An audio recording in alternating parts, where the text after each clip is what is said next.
Step into the heat of summer 1850, where Clara Montgomery, daughter of a wealthy plantation owner, and Samuel, a man born into slavery, find their lives forever intertwined.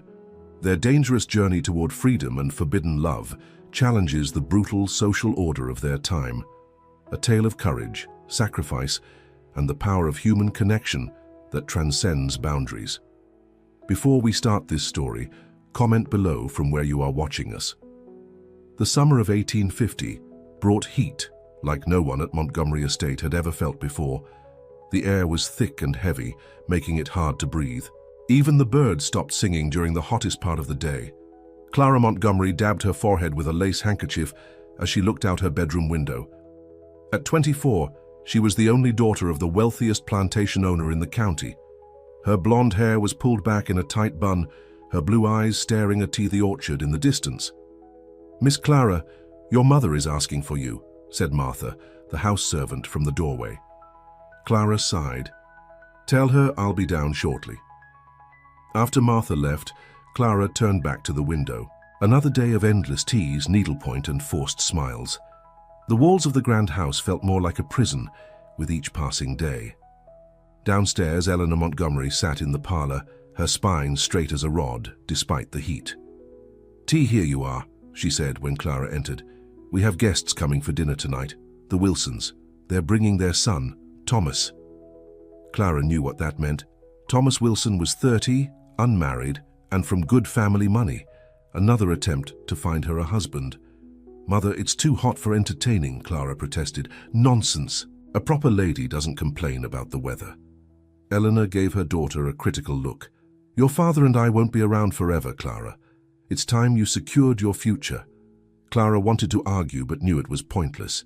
Instead, she excused herself to get some fresh air. "Take your parasol, we can't have your skin getting any darker," her mother called after her. Outside, the heat hit Clara like a wall. Still, she preferred it to the suffocating atmosphere inside. She headed toward the orchard, her favorite place on the estate. Samuel wiped sweat from his brow as he worked in the fields near the orchard. At 28, he had spent his entire life on Montgomery land. Born into slavery, he had learned early to keep his eyes down and his thoughts to himself. But Samuel wasn't like the others. He could read and write, taught secretly by his mother before she was sold away when he was 10. He kept his abilities hidden, knowing they would only bring trouble. From the corner of his eye, he watched Clara walking toward the orchard. He always noticed when she came out, always at the same time each day. There was something in the way she carried herself, head high but shoulders heavy, like she was fighting against an invisible weight. Samuel had watched her for years, not with any inappropriate thoughts, he knew his place, but with a strange sense of recognition. Despite their vastly different circumstances, he saw in her the same loneliness he felt himself.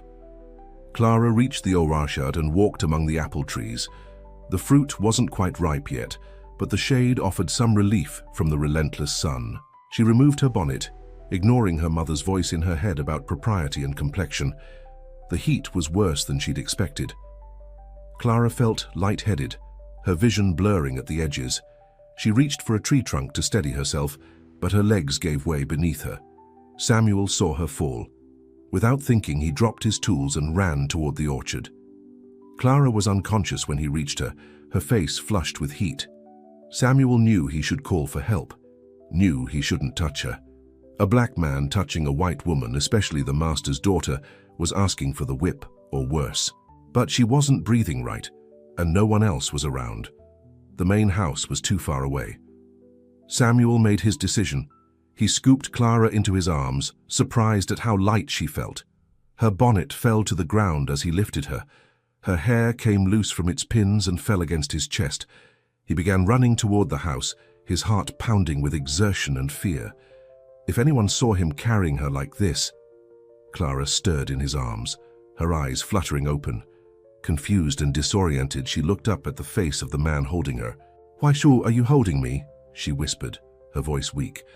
Samuel swallowed hard before answering, his voice cracking through the sweat and fear.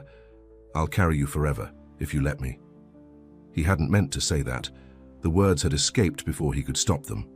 Clara stared at him, too weak to speak, but her hand moved to grip his shirt with trembling fingers, and she didn't let go. By the time they reached the house, Clara was more alert. Samuel stopped at the edge of the garden, knowing he couldn't go any further. "Miss Clara, can you stand?" he asked urgently. "I can't take you inside." Clara nodded weakly. Samuel set her down gently but kept a hand on her arm to steady her. "Samuel!" The sharp voice cut through the air like a knife. They both turned to see James Montgomery, Clara's father, standing on the porch, his face dark with rage. "Take your hands off my daughter," he said, his voice deadly quiet. Samuel immediately stepped back, lowering his eyes to the ground. "Father, please," Clara said, finding her voice. "I fainted in the orchard. Samuel was helping me. Inside, now." James pointed Clara toward the house. To Samuel, he said, "Wait here." Clara wanted to protest, but knew it would only make things worse for Samuel. She gave him one last look before walking unsteadily toward the house. Inside, Martha rushed to help Clara to a chair while Eleanor fanned her frantically. "What happened? Why was that slave touching you?" Eleanor demanded. "His name is Samuel," Clara said, "and he saved me. I fainted from the heat, and he carried me back." "Carried you?" Eleanor's eyes widened in horror. "A slave put his hands on you." "He saved my life, Mother," Clara insisted. James stormed into the house. "I've sent for the overseer," he announced. "This kind of behavior cannot go unpunished." "No!" Clara stood up too quickly and swayed on her feet. "Father, please. Samuel did nothing wrong. I would have died out there in this heat if he hadn't helped me." "It doesn't matter. He knows the rules," James said firmly. "If you punish him for saving me, I'll never forgive you," Clara said, surprising herself with her boldness. Her parents stared at her in shock.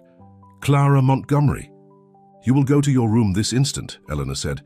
"The heat has clearly affected your mind." "The heat didn't affect my mind, Mother. It affected my body, and Samuel saved me." Lara looked directly at her father. "If you whip him for that, then what does that say about us?" James studied his daughter's flushed face. "Fine, no whipping, but he'll be moved to the tobacco fields. I don't want him anywhere near the house or the orchard anymore." It wasn't a complete victory, but it was something. Clara nodded and allowed Martha to help her upstairs. From her window, Clara watched as her father spoke to Samuel. She couldn't hear what was said, but she saw Samuel's shoulders tense before he nodded and walked away.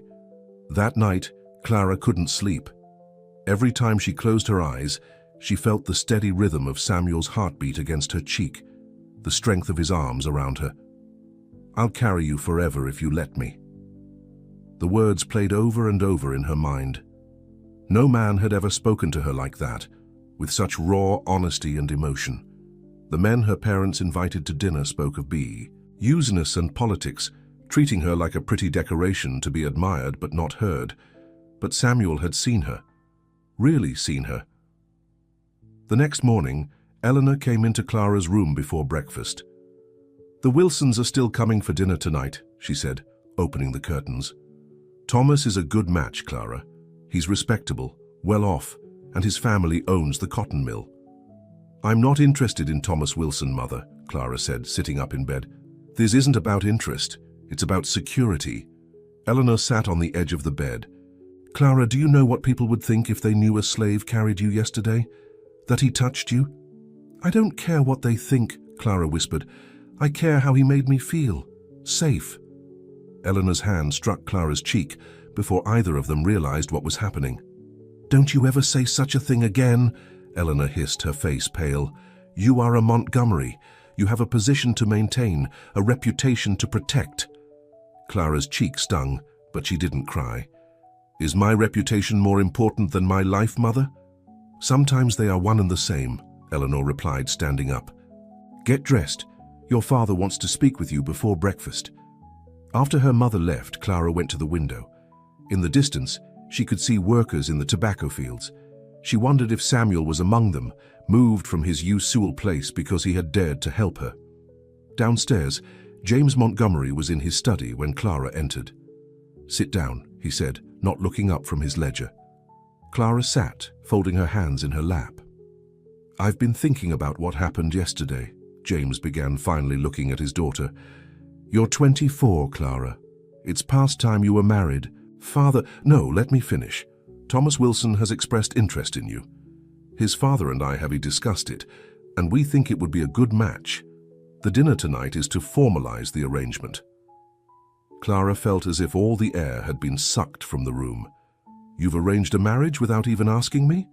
It's my right as your father, James said, and after yesterday's display, I'm convinced you need a husband to settle you down.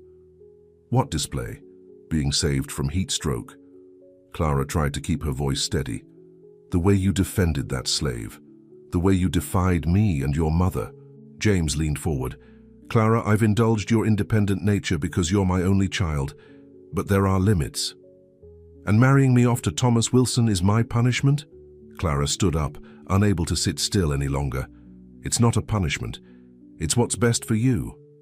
James's tone softened slightly. Wilson is a good man. He'll take care of you. I don't want to be taken care of. I want to live, Father. Clara felt tears threatening, but refused to let them fall. This conversation is over, James said, returning to his ledger. For you'll be ready for dinner tonight, dressed appropriately, and you'll be pleasant to Thomas Wilson. Clara left the study, her mind racing. Marriage to Thomas Wilson would be the final lock on her cage. She'd be moved from her father's house to her husband's, with nothing in between but a brief ceremony. All day, Clara went through the motions of preparing for dinner. She let Martha dress her hair and lace her into a gown the color of spring lilacs. She practiced her smile in the mirror until it looked almost natural. But her thoughts kept drifting to the orchard, to strong arms lifting her as if she weighed nothing, to a voice promising to carry her forever. The Wilsons arrived promptly at 6. Thomas Wilson was tall and lean, with thinning brown hair despite his young age. He smiled too much and laughed too loudly at her father's jokes. During dinner, while the men discussed business and the women contributed appropriate comments about the food and the weather, Clara made her decision. She excused herself early, claiming a headache from the previous day's heat stroke. Everyone was sympathetic, and Thomas kissed her hand before she left, his lips lingering too long on her skin. In her room, Clara changed into her plainest dress. She packed a small bag with essential items and the money she'd been saving from her allowance. It wasn't much, but it might be enough to get them started somewhere new. She waited until the house was quiet, then slipped out through the servants' entrance. The night air was still warm, but a slight breeze made it bearable. Clara made her way toward the tobacco fields, where the workers' cabins stood in neat rows. She had never been to this part of the estate before. The smell of curing tobacco hung in the air, mixing with the earthier sense of cooking fires and humanity. Clara realized she didn't know which cabin was Samuel's. She stood uncertainly in the darkness, suddenly aware of how foolish her plan was. She was about to turn back when a voice spoke behind her. "Miss Clara?" She turned to find Samuel standing there, his expression a mixture of surprise and concern. "You shouldn't be here," he said, Louis, king around nervously. "If anyone sees you, I need to talk to you," Clara interrupted. "Somewhere private." Samuel hesitated, then nodded toward a small shed at the edge of the fields. "In there. No one will see us." Inside the shed, lit only by moonlight filtering through cracks in the walls, Clara took a deep breath. "Did they punish you for helping me?" she asked. "Just moved me to the tobacco fields," Samuel said. "Could have been worse." "I'm sorry," Clara said. "It's not right what they did." Samuel shrugged. "It's the way things are. It doesn't have to be." Clara stepped closer to him. "I've been thinking about what you said yesterday about carrying me." Samuel looked away. "I shouldn't have said that. It was out of place." "No, it wasn't." Clara's heart was pounding. "It was the most honest thing anyone has ever said to me." She told him about the dinner, about Thomas Wilson, about her father's plans for her future. "They want to marry me off like I'm property," she said bitterly. "Not so different from what they do to you." "It's not the same, Miss Clara," Samuel said gently. "Maybe not exactly the same, but similar enough." Clara took another step toward him. "You said you'd carry me forever. Did you mean it?" Samuel looked at her, then really looked at her, his dark eyes serious in the dim light. "I did," he said quietly. "Then take me away from here," Clara whispered. tonight." Samuel shook his head. "You don't know what you're asking. If we're caught—" "We won't be," Clara insisted. "My father is arranging my marriage. Once that happens, I'll never be free. This is my only chance. Our only chance." "Where would we go?" Samuel asked, and Clara could tell he was considering it. "North," Clara said immediately, "where you can be free."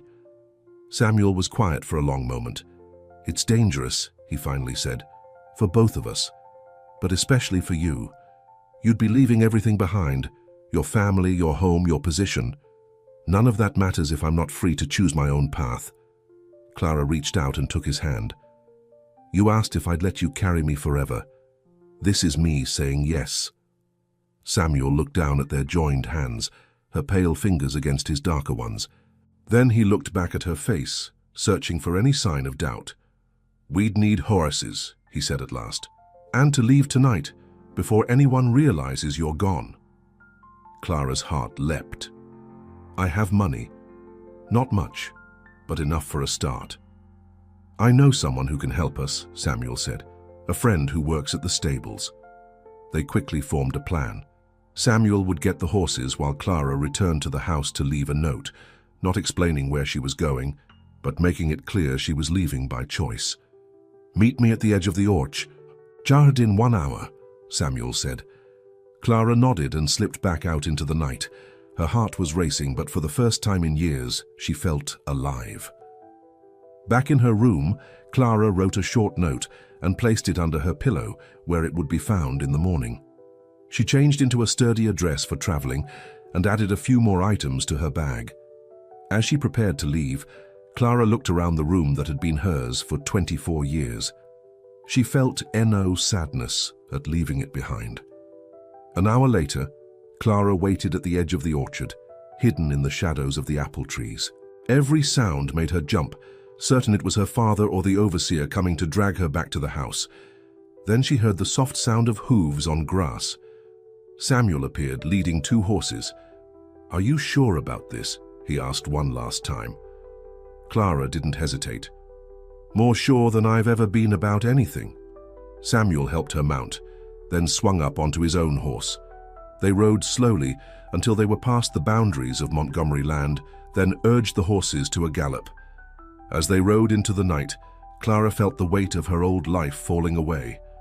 Ahead of them lay uncertainty and danger, but also possibility. She looked over at Samuel, his face determined in the moonlight, and knew she had made the right choice.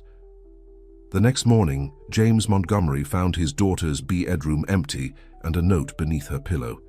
It read simply, "I've chosen the arms that never let me fall." The morning sun had barely begun to rise when James Montgomery burst into his daughter's empty bedroom. The maid had found it abandoned, with clothes scattered and drawers left open. On the pillow lay a single note. James read the words with shaking hands. "I've chosen the arms that never let me fall." "What is it?" Eleanor asked from the doorway, still in her nightclothes. "Where's Clara?" James crumpled the note in his fist. "She's gone." His voice was dangerously quiet. "And I think I know who she's with." He stormed out, shouting for the overseer. Within minutes, the entire household was in chaos. Servants were questioned, horses were saddled, and men were dispatched in all directions to search for the missing Montgomery daughter. "It's that slave, isn't it?" Eleanor whispered when James returned to the house. "The one who carried her yesterday." James nodded grimly. "Samuel, I should have had him whipped when I had the chance. How could she do this to us?" Eleanor sank into a chair, her face ashen. "The shame of it. What will people say?" "No one will say anything," James said firmly, "because no one will know. We'll find them before word gets out." He turned to the doorway where the overseer, a hard-faced man named Garrett, was waiting. "Take 6 men," James ordered. "I want them found by nightfall. Bring my daughter back unharmed. As for the slave Guy," his face darkened, "do what you must." Miles away, Clara and Samuel had ridden through the night, stopping G only when their horses needed rest. They were following the North Star, keeping to wooded areas and avoiding roads whenever possible. As dawn broke, they found a small creek where they could water the horses and rest for a short time. "We need to keep moving," Samuel said, glancing anxiously at the sky. "They'll have discovered you're missing by now." Clara splashed water on her face, trying to wash away the exhaustion. She had never ridden so far or so hard in her life. "How much farther to the next safe house?" she asked. Before leaving, Samuel had revealed that he knew of the Underground Railroad, a secret network of people helping slaves escape to freedom in the North.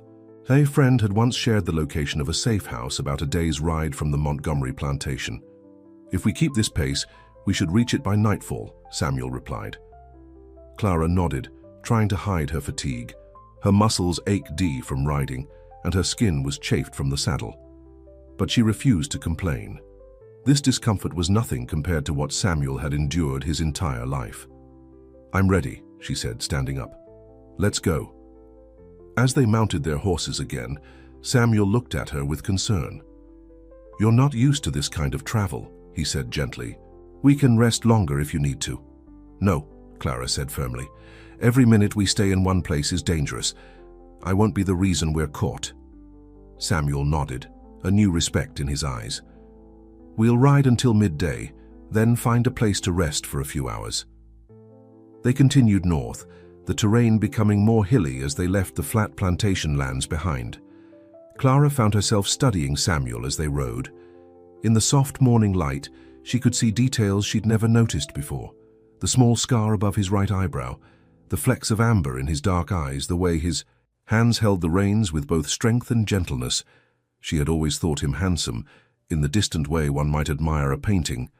But now, seeing him as a man rather than as property, she was struck by his quiet dignity, his intelligence, his courage.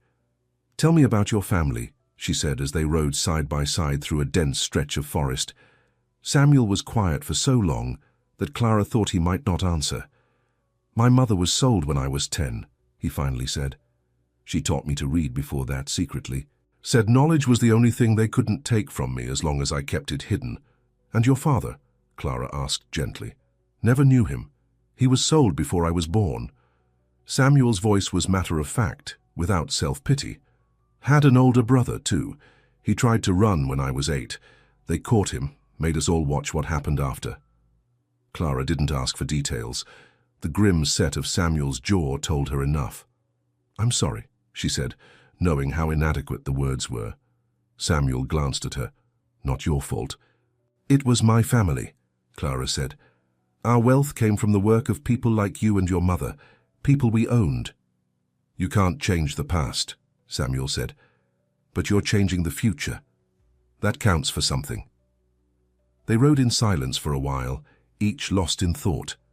Around midday they stopped in a small clearing to rest. Clara's legs nearly gave out when she dismounted, and Samuel caught her arm to steady her.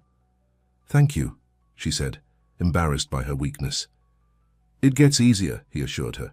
"First day's always the hardest." They ate some of the food Clara had packed, bread, cheese, and dried apples. Samuel insisted they save most of it for later, not knowing when they'd have a chance to get more supplies. Clara watched as Samuel checked the horses, speaking G to them in low, soothing tones. His hands moved with confidence, his actions efficient. "How did you learn about the Underground Railroad?" she asked when he returned to sit beside her. "There's always talk among the slaves," Samuel said. "Stories of people who made it north, people who helped them get there. Most of it is just hope, something to hold on to, but some of it's real." He looked at her. "The friend who told me about the safe house, he was going G to run last winter, had it all planned out." "What happened?" Clara asked. "He got sick, lung fever, died before he had the chance." Samuel's voice was tight. "Made me promise I'd go someday, live free for both of us." Clara reached out and took his hand. "And now you're going." Samuel's fingers closed around hers. "Now we're going." The moment was broken by the distant sound of hoofbeats. Samuel was on his feet instantly, pulling Clara up with him. "Rid. Air's coming. Too many to be friendly," he said urgently. "We need to move." They quickly gathered their things and mounted, urging their horses deeper into the woods, away from the sound. They rode hard for nearly an hour, weaving through trees and crossing streams to break their trail. "Do you think it was my father's men?" Clara asked when they finally slowed. "Probably," Samuel said grimly. They'll have people searching every road heading north. What do we do now? Clara tried to keep the fear from her voice. Samuel thought for a moment. We change direction. Head east for a while, then circle back north when it's safer. But the safe house? We'll find another way, Samuel said. There are other routes, other people who can help us. They continued riding east, the terrain becoming rockier and more difficult. By late afternoon, dark clouds had gathered, and rain began to fall, a blessing that would help hide their tracks, but also made travel more treacherous. As dusk approached, they needed to find shelter for the night. The temperature was dropping with the rain, and Clara was shivering, her dress soaked through. Samuel finally spotted an abandoned barn set back from an overgrown field. After checking to make sure it was truly deserted, he led Clara and the horses inside. The barn was old but still had most of its roof. Musty hay covered part of the floor, and rusty farm implements hung on the walls. It's not much, Samuel said, helping Clara down from her horse, but it's dry and out of sight. Clara was too exhausted to care about the accommodations.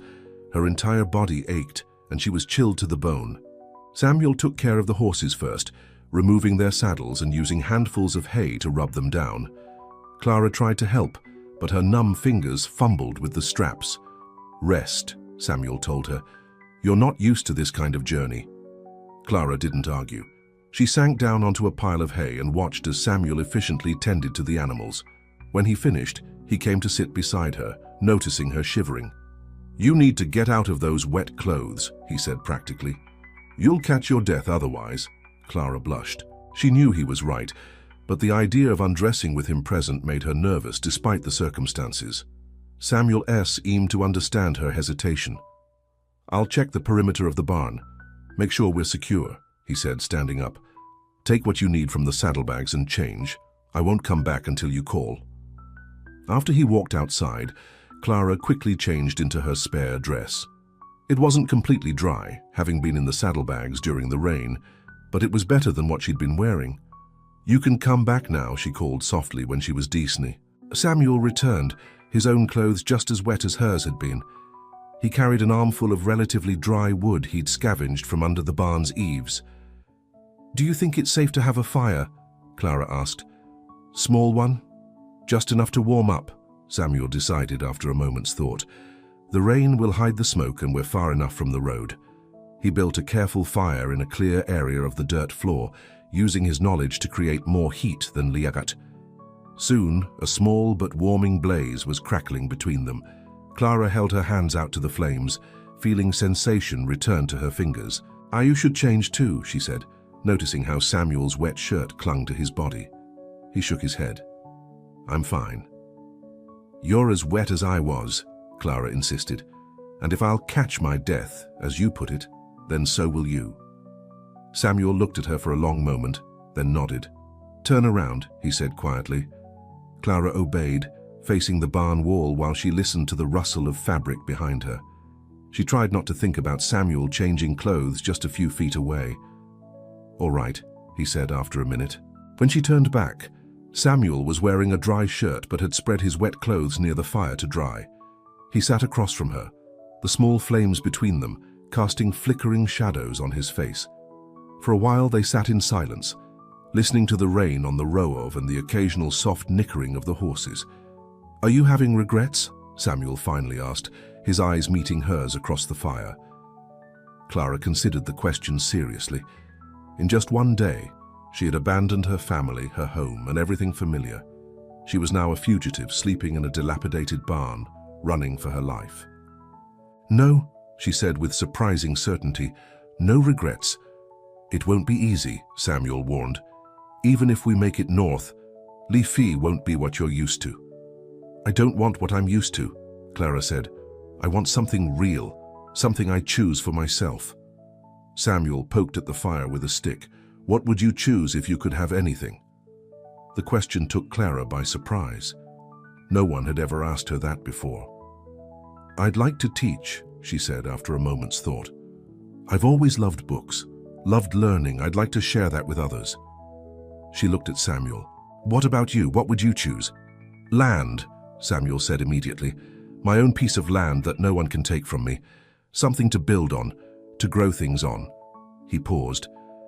And I'd learn everything I could. All the things I never had a chance to learn before. Clara smiled. Maybe we could do both, a school on a farm. Samuel looked at her with an expression she couldn't quite read. You really mean that, don't you? You see us having a future to get her. Don't you? Clara asked, suddenly uncertain. I didn't dare hope that far ahead, Samuel admitted. Getting to freedom seemed enough of a dream. Well, I dare, Clara said. I dare to dream of a life where we both get what we want. Samuel's face softened. You're unlike anyone I've ever known, Clara Montgomery. It was the first time he had called her just Clara, without the miss in front of it. The intimacy of it made her heart beat faster.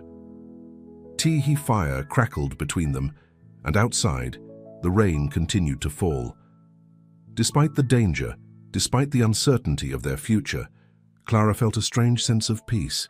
We should try to sleep, Samuel said eventually. We'll need to leave before dawn. Clara nodded, suddenly aware of how exhausted she was. They arranged the hay into makeshift beds on either side of the fire, far enough apart for propriety, but close enough to share the warmth. Samuel? Lara said as she lay down, pulling her cloak around her for a blanket. Yes? Thank you. For risking everything to help me. For carrying me when I fell. In the dim light, she could see his smile. I told you I would. Clara closed her eyes, lulled by the sound of the rain and the quiet breathing of the man across from her. She was almost asleep when a noise outside made her sit up in alarm. Samuel was already on his feet, moving silently to the barn door to peer out into the darkness. What is it? Clara whispered. Samuel motioned for her to be quiet, his body tense as he listened. Long seconds passed, and then he relaxed slightly. Just an animal, he said, returning to the fire.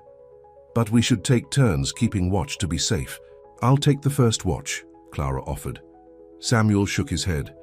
You need rest more than I do. I'm used to long days with little sleep. I'll wake you in a few hours. Clara wanted to argue but knew he was right. She lay back down, pulling her cloak tighter around her shoulders. Sleep, Samuel said gently. I'll keep you safe. With that reassurance, Clara surrendered to her exhaustion. She woke to Samuel's hand on her shoulder, shaking her gently. Clara, he whispered, wake up. Someone's coming. Clara sat up, instantly alert despite the grogginess of sleep. The fire had burned down to embers and the rain had stopped. Through the cracks in the barn walls, she could see it was still dark outside. How many? She whispered.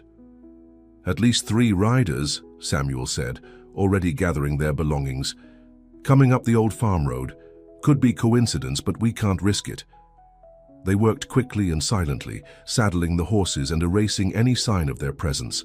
Samuel kicked dirt over the fire embers, while Clara folded the blanket they'd found in the barn. Ready? Samuel asked, helping Clara onto her horse. She nodded, too nervous to speak. Samuel led the way out the back of the barn, where a gap in the wall was wide enough for the horses to pass through single file. Outside, the night was clear after the rain, the moon bright enough to cast shadows. They moved as quietly as possible, keeping to the tree line that bordered the abandoned farm fields. They had just reached the edge of the woods when they heard voices behind them. Clara turned to look and saw lantern light moving around the barn they had just left. They've found the barn, she whispered. Keep moving, Samuel urged, slowly and quietly. They led the horses deeper into the woods, moving parallel to the farm road but staying well out of sight. The voices behind them grew more urgent, and Clara knew their absence from the barn had been discovered. They'll start searching the area, Samuel said grimly. We need to put more distance between us. They mounted their horses and moved faster through the trees, no longer able to be completely silent, but hoping the distance would make up for it. They had gone perhaps half a mile when shouts erupted behind them, followed by the sound of horses crashing through the underbrush. They found our trail, Samuel said. We need to run. They urged their horses to a gallop, weaving through the trees as best they could in the moonlight. Clara's heart pounded with fear and exhilaration as branches whipped past her face. The sounds of pursuit grew louder. Their hunters were gaining on them. There's a river ahead, Samuel called over his shoulder. If we can cross it, it might break our trail. Clara could hear the water now, the rush of a swollen stream made stronger by the day's rain. As they broke through the trees at the riverbank, she saw moonlight reflecting off the dark, churning water. "It's running high," Samuel said, assessing the crossing quickly. "But we don't have a choice." He turned to look at her. "Stay close to me. If your horse starts to struggle, let it find its own footing." Clara nodded, swallowing her fear. Behind them, the shouts were getting closer. Samuel urged his horse into the water first. Clara followed, gasping as the cold water splashed up, soaking her legs. The current was stronger than it had looked from the bank, pulling at her horse's legs. Halfway across, the bottom dropped away and the horses had to swim. Clara held onto the saddle with one hand and the reins with the other, trying to stay balanced as her mount fought the current. Samuel reached the far bank first and quickly dismounted to help Clara's horse up the slippery slope. As she finally set foot on solid ground again, the voices of their pursuers reached the opposite bank. "There the Y.R.!" someone shouted. Shot rang out, the bullet splintering a tree trunk nearby.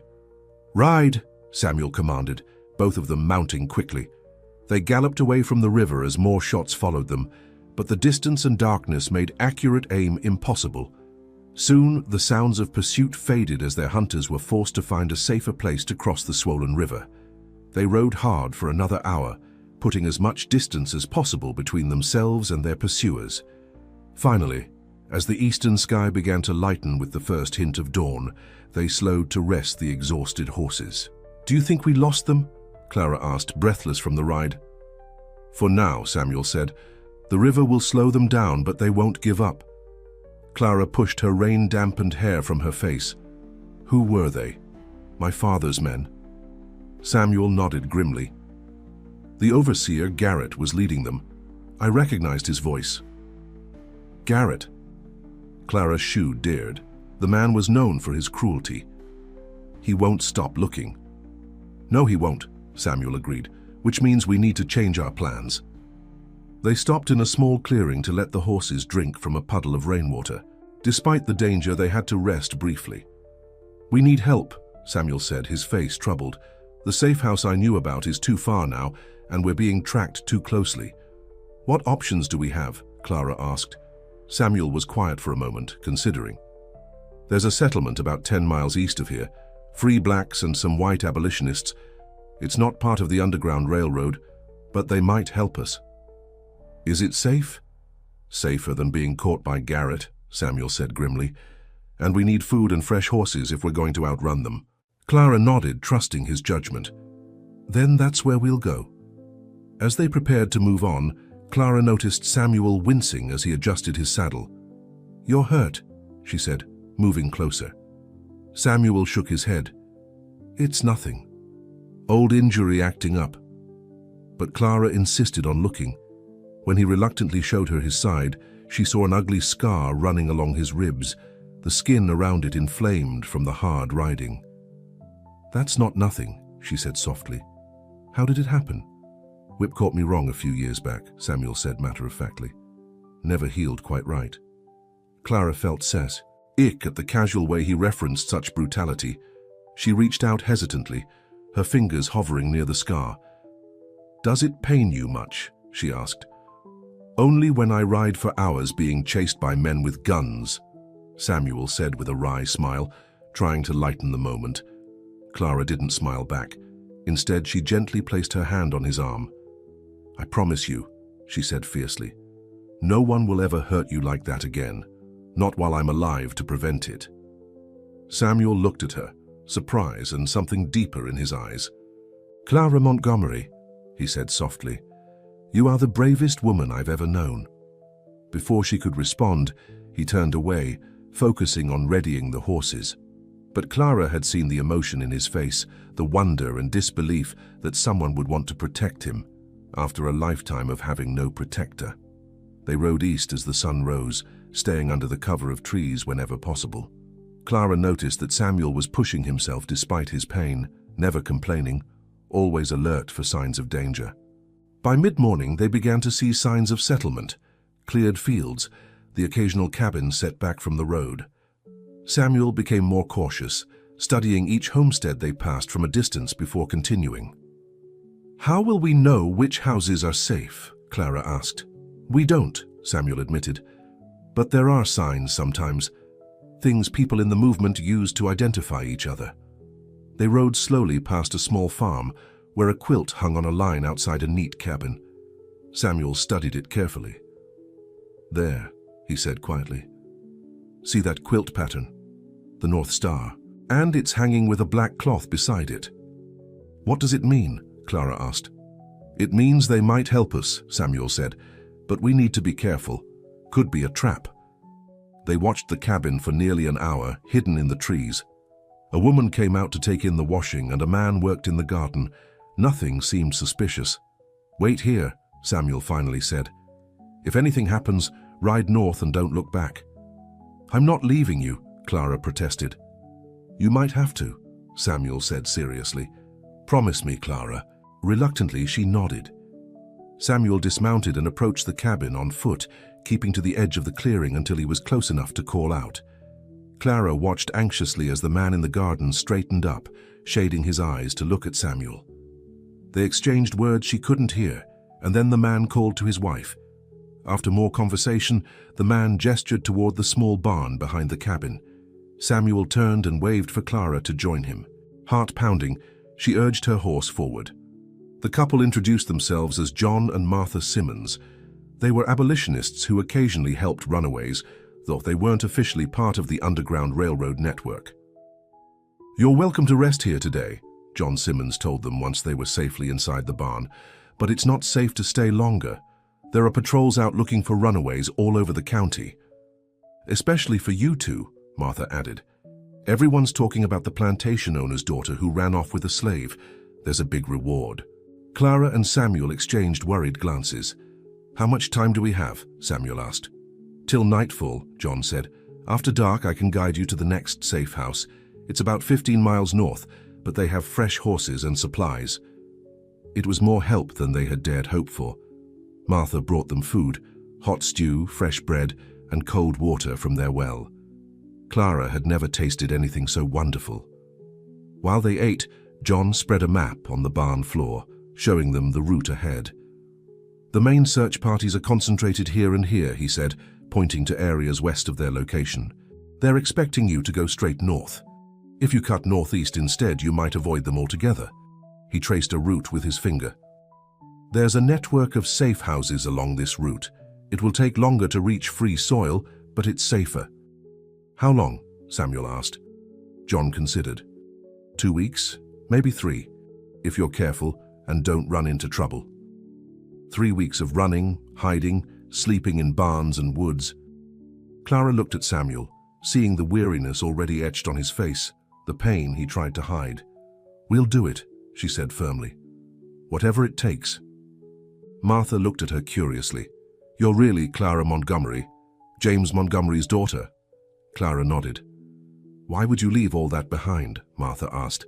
Safety, comfort, wealth. A cage is still a cage, no matter how gilded, Clara said quietly. She glanced at Samuel. And I found something worth more than all of that. Martha's eyes moved between them, understanding dawning on her face. They'll never stop looking for you, she said gently. You know that, don't you? We know, Samuel answered, but we have to try anyway. John rolled up the map and handed it to Samuel. Rest while you can. I'll wake you when it's time to go. Left alone in the barn, Clara and Samuel made beds in the fresh hay. Despite the relative safety, they stayed close together, both too aware of the danger to fully relax. Samuel, Clara said quietly, turning to face him in the dim light. Yes? Are you afraid? He was quiet for a moment. Yes, he finally admitted. Not for myself so much, for you.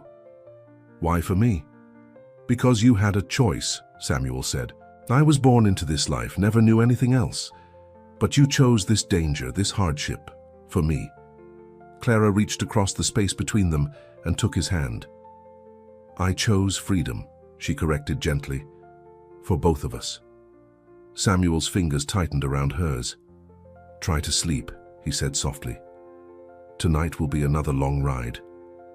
Clara closed her eyes, still holding his hand. Despite the danger, despite the uncertainty ahead, she felt something she had never truly felt before. Hope.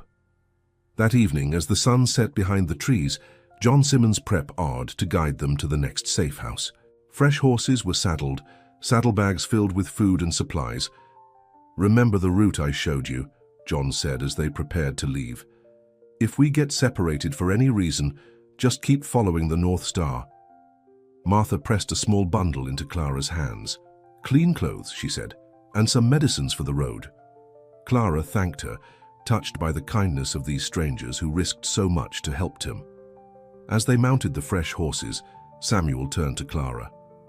"Last chance to change your mind," he said quietly. "You could stay here. The Simmons could help you get word to your family that you're safe." Clara shook her head. "My place is with you," she said simply, "wherever that leads us." Samuel held her gaze for a long moment, then nodded. "Then let's ride," he said. "Together." As they followed John into the gathering darkness, Clara felt a strange mix of fear and exhilaration.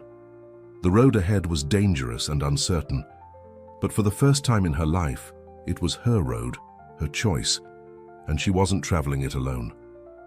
Behind them, the Simmons cabin disappeared into the distance. Ahead lay freedom, if they could reach it. The journey had only just begun. Back at Montgomery Estate, James paced the floor of his study, his face dark with rage. It had been 3 days since Clara's disappearance, and still, there was no sign of her or Samuel. "How hard can it be to find one white woman and a runaway slave?" he demanded of Garrett, the overseer, who stood nervously by the door. "We're doing everything we can, sir," Garrett said. "But they're not taking the main roads north like we expected. They're moving through the backcountry." "Then search the backcountry." James slammed his fist on the desk. "I want riders on every trail, every path. I want my daughter R back and that slave punished for what he's done." "Yes, sir," Garrett nodded. "We've already sent word to the neighboring counties. There's a reward out for both of them." "Double it," James ordered. "Whatever it takes." After Garrett left, Eleanor entered the study, her face pale and drawn. The past 3 days had aged her visibly. "Any news?" she asked, though she could tell from her husband's expression that there wasn't. James shook his head. "Nothing G yet, but we'll find her." Eleanor sank into a chair. "How could she do this to us, James? Run away with a slave?" Her voice broke on the last word. "She's confused," James said firmly. "That's all. He's filled her head with nonsense, made her believe things that aren't true." "And if she doesn't want to come back?" Eleanor whispered the question that had been haunting her. James's face hardened. "She will come back. She's a Montgomery. This is where she belongs." Eleanor looked away. "The Wilsons have withdrawn their offer, you know. Thomas won't marry her now, not after this scandal." "Damn the Wilsons," James growled. "Once Clara is home, we'll send her to your sister in Charleston until this blows over. Then we'll find another suitable match." "And what about the slave? Samuel?" Eleanor asked. James's eyes turned cold. "When we find them, he'll wish he'd never laid eyes on our daughter." Miles away, Clara and Samuel rode alongside John Simmons through the night. They kept to the woods and trails, avoiding roads and settlements. The moon provided just enough light to see by, though the going was slow. "There's a creek up ahead," John said after several hours of travel. "We'll stop there briefly to rest the horses." At the creek, they dismounted stiffly. Clara's entire body ached from riding, but she didn't complain. Every mile they covered was an other mile between them and those who hunted them. "How much farther?" Samuel asked John as they watered the horses. "Another 2 hours, if we keep this pace," John replied. "The next safe house is run by a Quaker family named Fisher. Good people. They'll hide you for a day or two until it's safe to move on." Clara sank down on a fallen log, stretching her sore legs. Despite her exhaustion, she felt a strange sense of exhilaration. For the first time in her life, she was making her own choices, facing real challenges instead of the artificial problems of plantation society. Samuel came to sit beside her, offering her water from a canteen. "How are you holding up?" he asked quietly. "I'm fine," Clara assured him, though her body told a different story. "Just tired." Samuel studied her face in the moonlight. "You're stronger than you know," he said. "Most women raised like you wouldn't last a day on the run." "I'm not most women," Clara replied with a small smile. "No," Samuel agreed, his voice soft. "You certainly aren't." Their eyes met, and something passed between them, an understanding, a connection that went beyond words. In that moment, Clara knew with absolute certainty that she had made the right choice. The moment was broken by John's low whistle. "Time to move," he said. "I don't like staying in one place too long." They continued their journey, the horses picking their way carefully through the night-dark woods. Occasionally they would pass near a farm or settlement, and John would lead them in a wide circle to avoid being seen. As promised, after about 2 more hours of riding, they came to a small clearing where a modest farmhouse stood. A single lantern burned in a downstairs window. "That's the signal," John said. "It's safe." He led them to a small barn behind the house. As they approached, the door opened, and a tall, thin man with a grey beard stepped out. "Friend John," the man greeted them quietly, "thee has brought travellers." "This is Elijah Fisher," John introduced them. "Elijah, this is Samuel and Clara." "Welcome, friends," Elijah said, ushering them into the barn. "Thee must be tired and hungry." Inside, a woman waited with hot food and drink. She introduced herself as Ruth Fisher, Elijah's wife. Their simple kindness brought tears to Clara's eyes. After they had eaten, John Simmons prepared to leave. He needed to return home before his absence was noticed. "Follow the route we discussed," he told Samuel, gripping his hand firmly. "The Fishers will get you to the next safe house. From there, keep heading northeast." "Thank you," Samuel said, "for everything." John turned to Clara. "You've chosen a difficult path, Miss Montgomery," he said gently, "but a brave one." After he left, the Fishers showed Clara and Samuel to a hidden room beneath the barn floor. It was small but clean, with 2 pallets for sleeping and a small lamp. "Rest here," Elijah told them.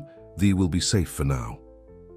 For the first time since their flight began, Clara and Samuel were truly alone, without the immediate pressure of pursuit. The small room felt like a sanctuary after days of constant movement and fear. "You should sleep," Samuel said, noticing how Clara's yes were struggling to stay open. "You need rest." Clara nodded, too exhausted to argue. She lay down on one of the pallets, not even bothering to remove her shoes. Within moments, she was asleep. Samuel watched her for a few minutes, marveling at the woman who had given up everything to flee with him. In sleep, her face looked younger, the worry lines smoothed away. He gently removed her shoes and covered her with a blanket before settling on his own paw. Despite his own exhaustion, sleep didn't come easily to Samuel. Every sound made him tense, ready to flee at a moment's notice. Freedom was still too new, too fragile to trust completely. He woke to the sound of the trap door opening. Light flooded the small room as Ruth Fisher descended with a tray of food. "Good morning," she said softly, seeing that Clara was still asleep. "I've brought breakfast."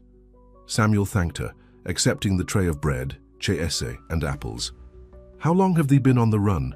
Ruth asked, settling on a small stool. 4 days, Samuel replied. Ruth's kind eyes studied him. "And before that? Thee was enslaved on the Montgomery plantation?" Samuel nodded. "My whole life." Ruth's gaze moved to the sleeping Clara. "And she is truly James Montgomery's daughter?" "Yes," Samuel said. "She chose to leave with me." "A dangerous choice," Ruth observed, "for both of thee." "I tried to talk her out of it," Samuel admitted.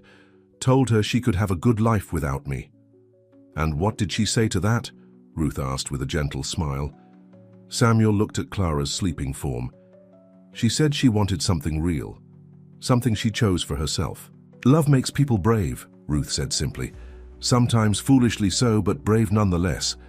Samuel started to protest that it wasn't love between them, just a shared desire for freedom, but the words died on his lips.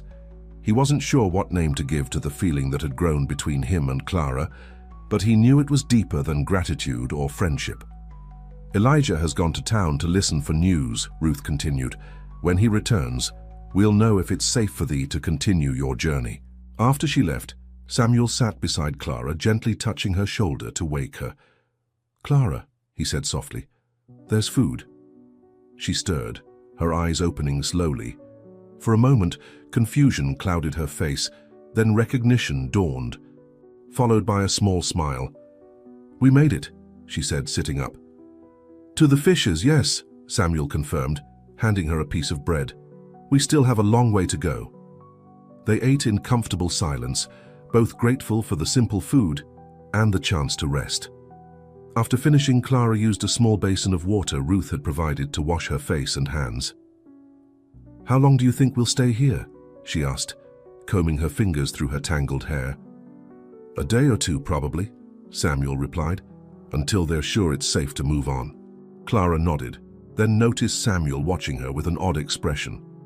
"What is it?" she asked. Samuel seemed to hesitate before speaking. "Are you sure about this, Clara? Really sure?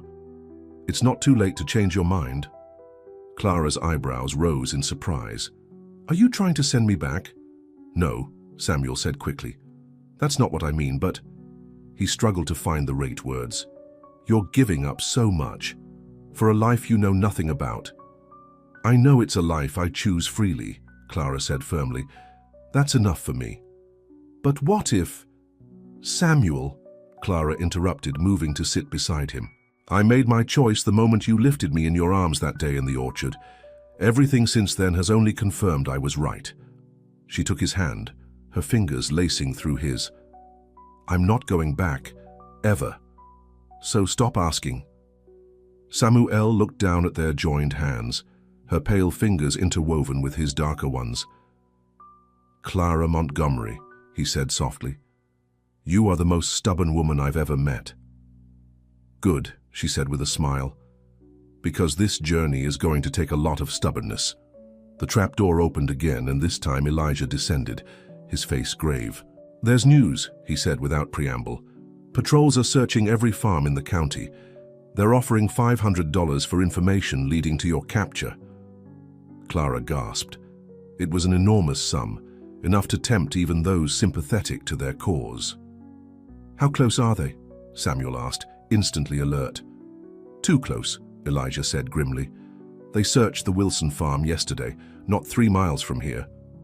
"Then we need to leave," Samuel said, already on his feet. Elijah shook his head. "Not yet, they're watching the roads, best to wait until nightfall." "But if—" "They come here," Clara began. "We've hidden runaways before," Elijah assured her. "Our neighbors think we're just simple Quaker farmers. They have no reason to suspect us." Despite his confidence, the atmosphere in the small room grew tense. Clara and Samuel spent the day in nervous waiting, starting at every sound from above. In the afternoon, Ruth brought them fresh clothes, simple, sturdy garments that would draw less attention than Clara's fine dress or Samuel's plantation clothes. "Change into these," she said, "and I'll take your old clothes and burn them. No evidence." Clara changed into the plain brown dress Ruth had brought, surprised at how comfortable it was compared to the fashionable clothes she was used to. Samuel put on the work shirt and trousers, which fit him reasonably well. "We look like different people," Clara observed, studying Samuel in his new clothes. "That's the idea," Ruth said with a smile. "Thee needs to blend in." As dusk approached, they heard a commotion above. Horses arriving, men's voices. Clara and Samuel froze, looking at each other in alarm. The trapdoor opened slightly, and Elijah's face appeared. "Stay quiet," he whispered. "Patrol's here." He closed the trapdoor, leaving them in near darkness. Clara's heart pounded so loudly she was sure it could be heard through the floor. Samuel moved closer to her, his arm around her shoulders in silent support. Above them they could hear muffled voices, footsteps moving across the barn floor. Then a louder voice, someone giving orders. "That's Garrett," Samuel whispered, recognizing the overseer's distinctive drawl. Clara felt him tense beside her, his breathing quickening. She knew what Garrett had done to him in the past, the scars he bore from the man's cruelty. "He won't find us," she whispered back, taking his hand and squeezing it tightly. The footsteps moved around the barn, sometimes directly above their hiding place. Clara held her breath each time, certain they would be discovered. Finally, after what seemed like hours, but was probably only minutes, The voices moved away. Horses' hooves signaled their departure. It was another hour before the trapdoor opened again. Elijah's face was grim. "They're gone for now," he said. "But they're searching every building in the area. They'll be back with more men tomorrow." "Then we leave tonight," Samuel said. Elijah nodded. "As soon as it's fully dark, Ruth is preparing supplies." True to his word, as soon as night fell, Elijah led them from their hiding place.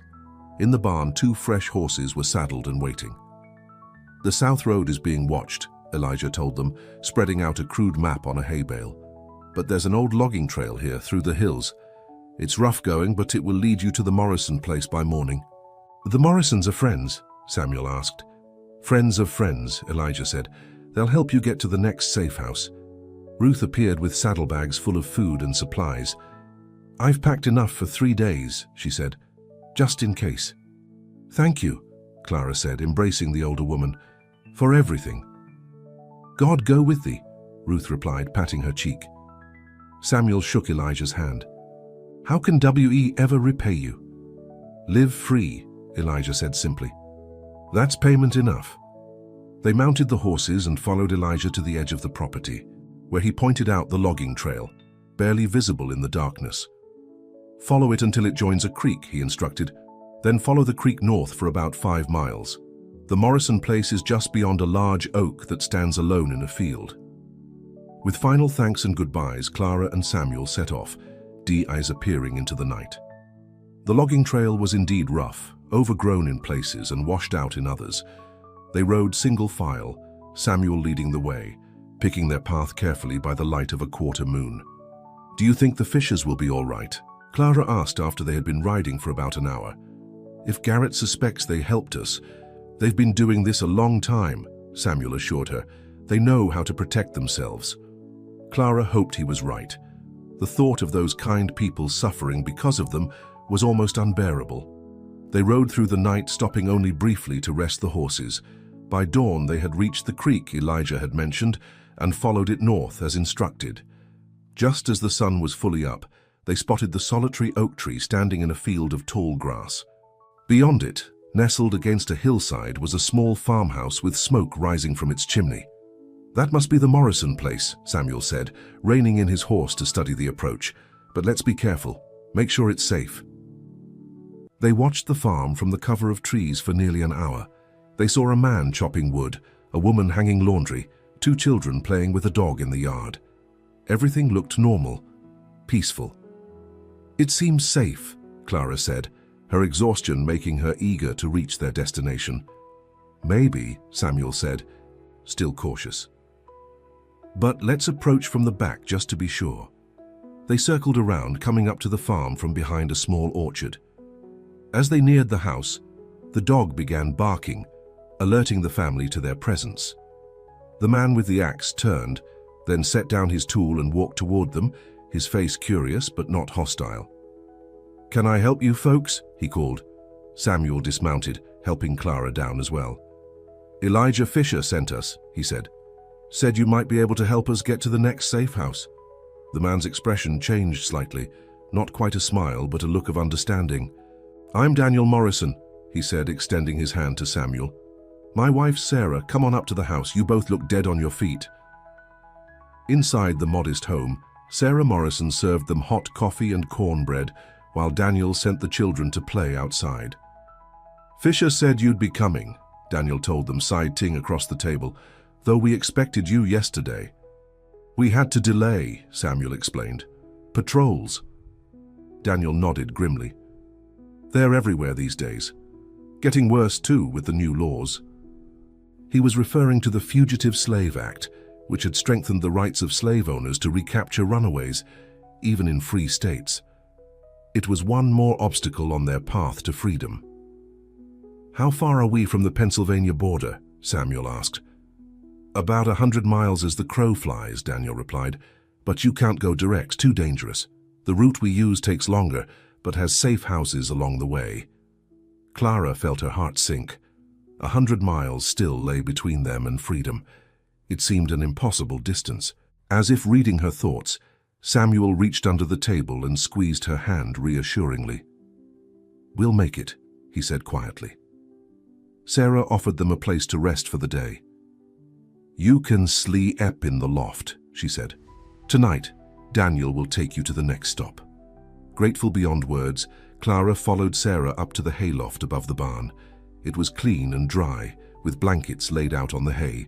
"It's not much," Sarah apologized. "It's perfect," Clara assured her. Left alone, Clara and Samuel lay down on the blankets, too exhausted to worry about propriety. Side by side, they finally gave in to the sleep they had been fighting for hours. Lara woke to the sound of children's voices below. For a moment, she was disoriented, not recognizing her surroundings. Then she felt the warmth of Samuel beside her and remembered where they were. She turned to look at him, finding him already awake and watching her. "How long have I been asleep?" she asked, sitting up and pushing her hair from her face. "A few hours," Samuel replied. "It's mid-afternoon." Clara stretched, her muscles protesting after days of hard riding. "I could sleep for a week," she admitted. "Soon," Samuel promised, "when we reach Pennsylvania." The mention of their destination reminded Clara of how far they still had to go. 100 miles, she said softly. "Do you really think we'll make it?" "Yes," Samuel said with certainty. "We've come this far. We'll make it the rest of the way." His confidence bolstered her own. Clara reached out and touched his face gently, her fingers tracing along the line of his jaw. "Thank you," she said. "For what?" "For believing in me, for letting me come with you." Samuel caught her hand, holding it against his cheek. "I should be thanking you," he said. "You gave up everything." "Not everything," Clara corrected him. "I found something more valuable than anything I left behind." Samuel's eyes searched hers, and for a moment Clara thought he might kiss her. Her heart beat faster at the thought, but the moment was interrupted by Sarah calling from below. "Samuel? Clara? Are you awake? Daniel needs to speak with you." They climbed down from the loft to find Daniel looking worried. "There's a problem," he said without preamble. "Riders came through the village this morning asking questions, showing your descriptions." Clara felt a chill run through her. "Did anyone recognize us?" "Not yet," Daniel said, "but it's only a matter of time. This is a small community. People talk." "We need to leave," Samuel said immediately. "No, not tonight." Daniel hesitated. "The next safe house is 20 miles north. If you leave now, you'll be on the road after dark."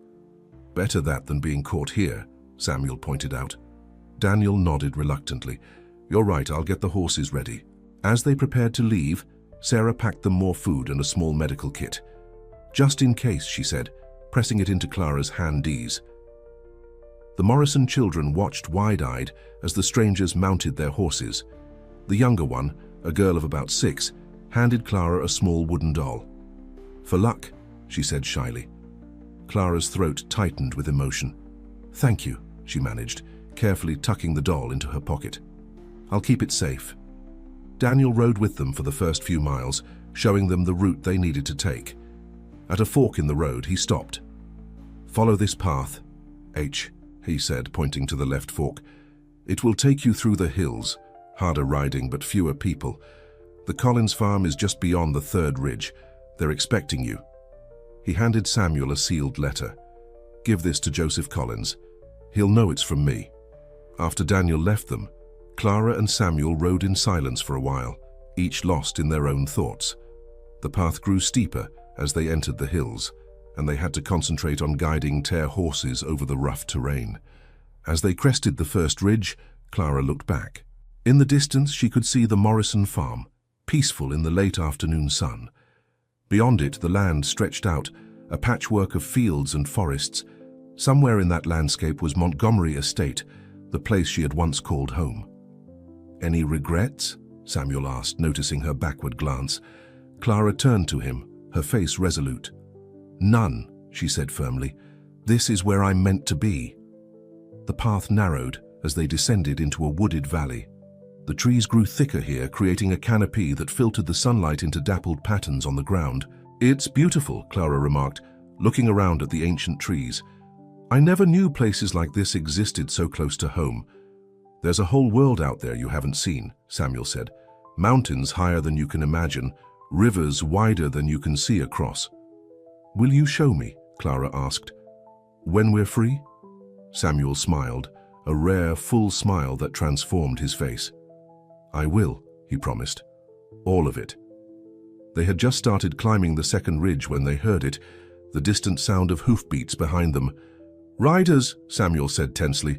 Coming fast. They urged their horses to a gallop, but the steep path made speed dangerous.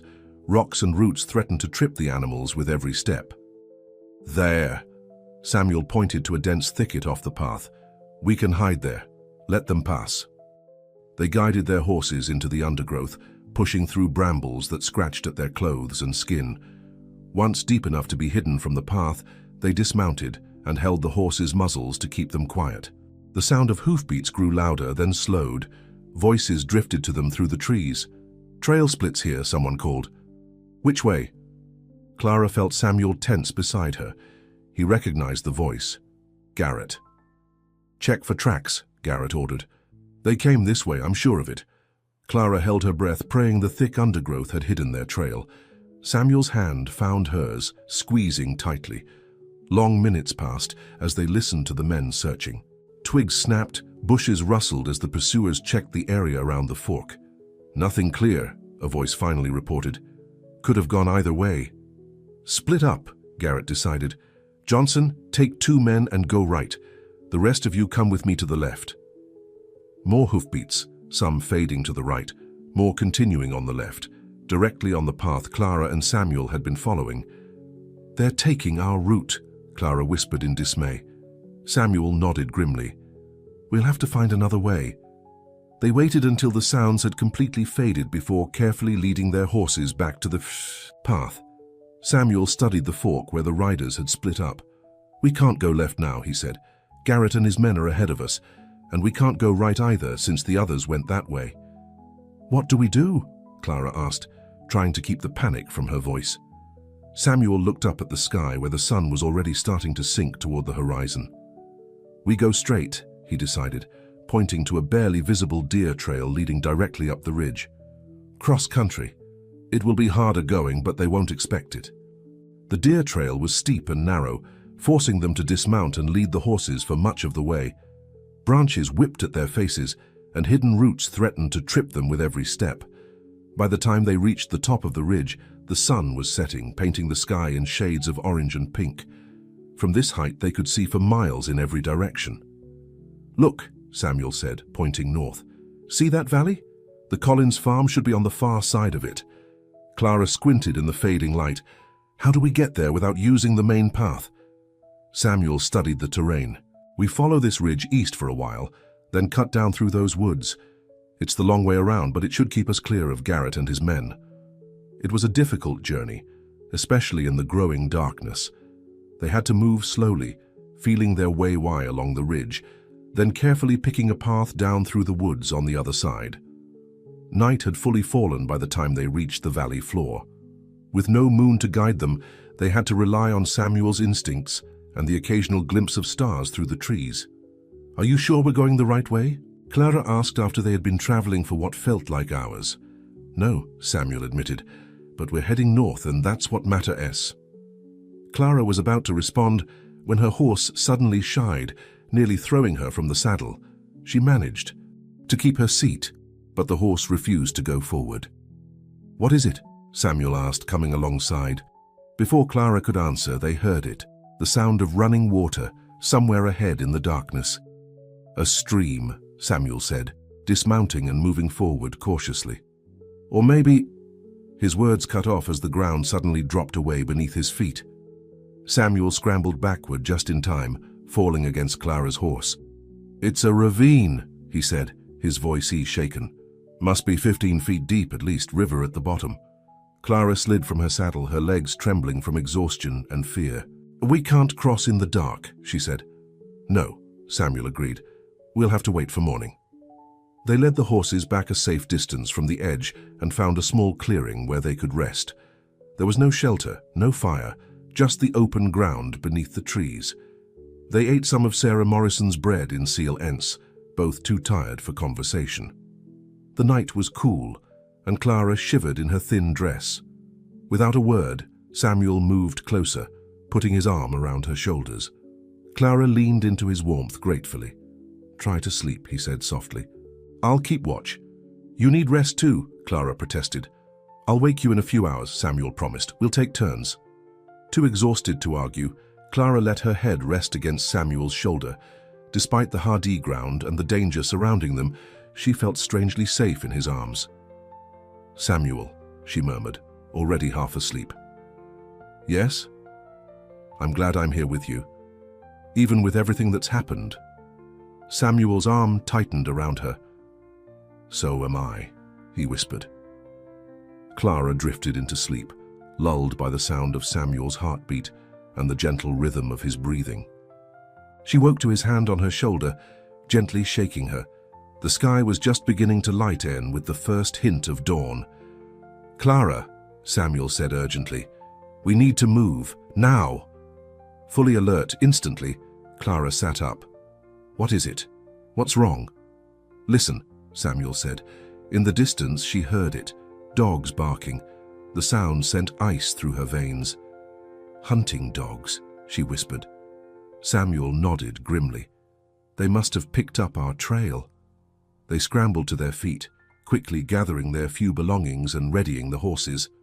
"The ravine," Clara said. "Can we cross it?" "We have to try," Samuel replied. "It's our only chance to break the trail." In the growing light, they made their way back to the edge of the ravine.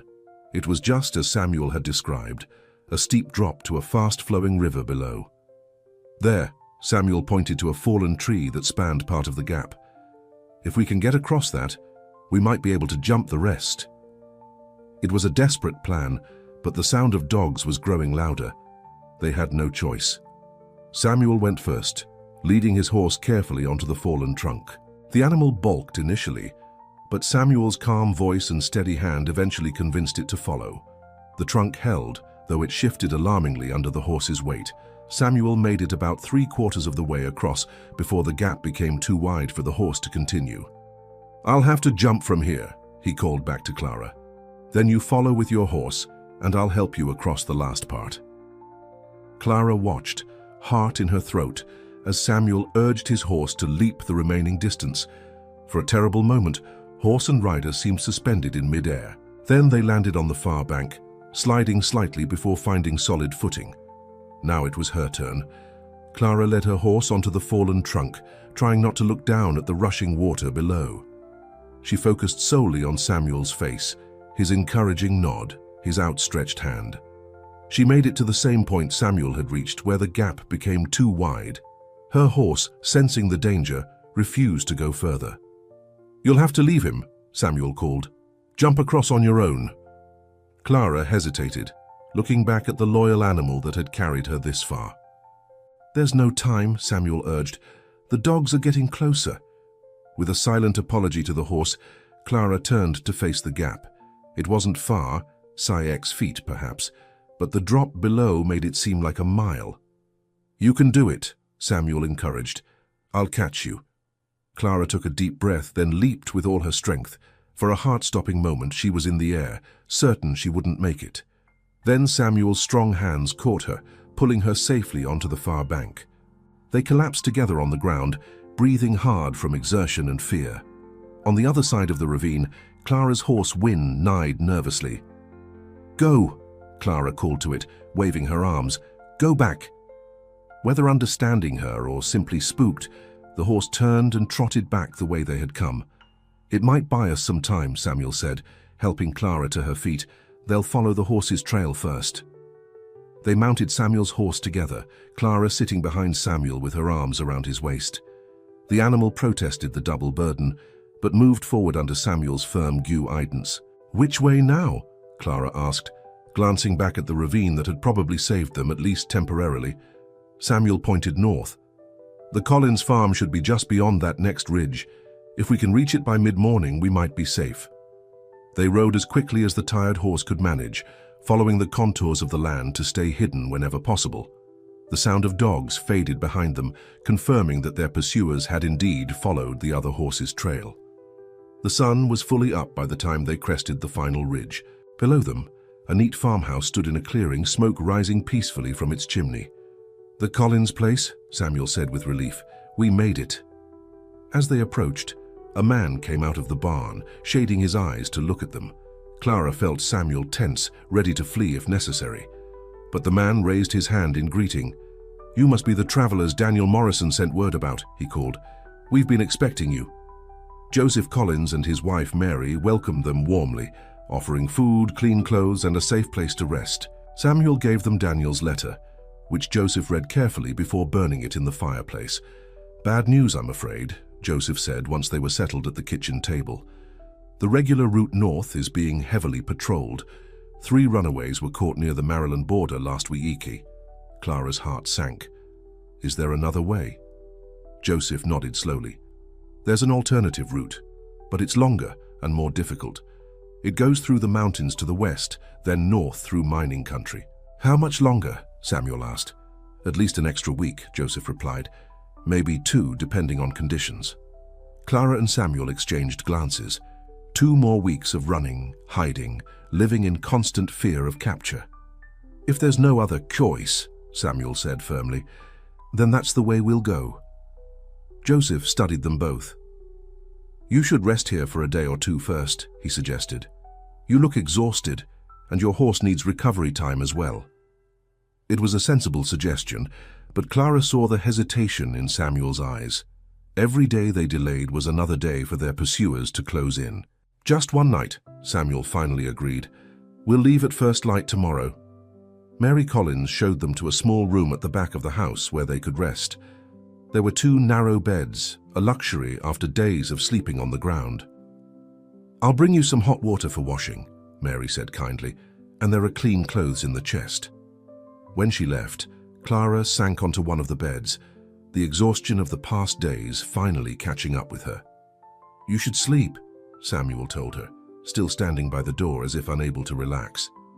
"So should you," Clara pointed out. "So you've barely slept in days." Samuel shook his head. "I need to check the surroundings, make sure we have escape routes if needed."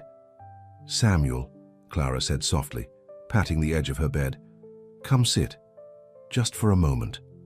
Reluctantly, he came to sit beside her, his body tense, ready to spring into action at the slightest alarm. Clara took his hand between both of hers. "We're safe for now," she said. "The Collins wouldn't have taken us in if they weren't sure."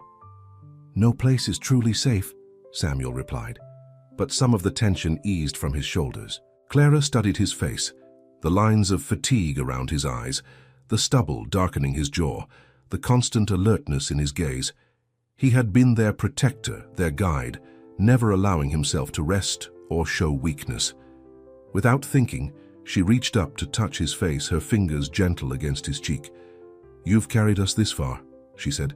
"Let someone else carry the burden for a few hours." Samuel's eyes met hers, and something shifted in his expression, a softening, a vulnerability he rarely allowed himself to show.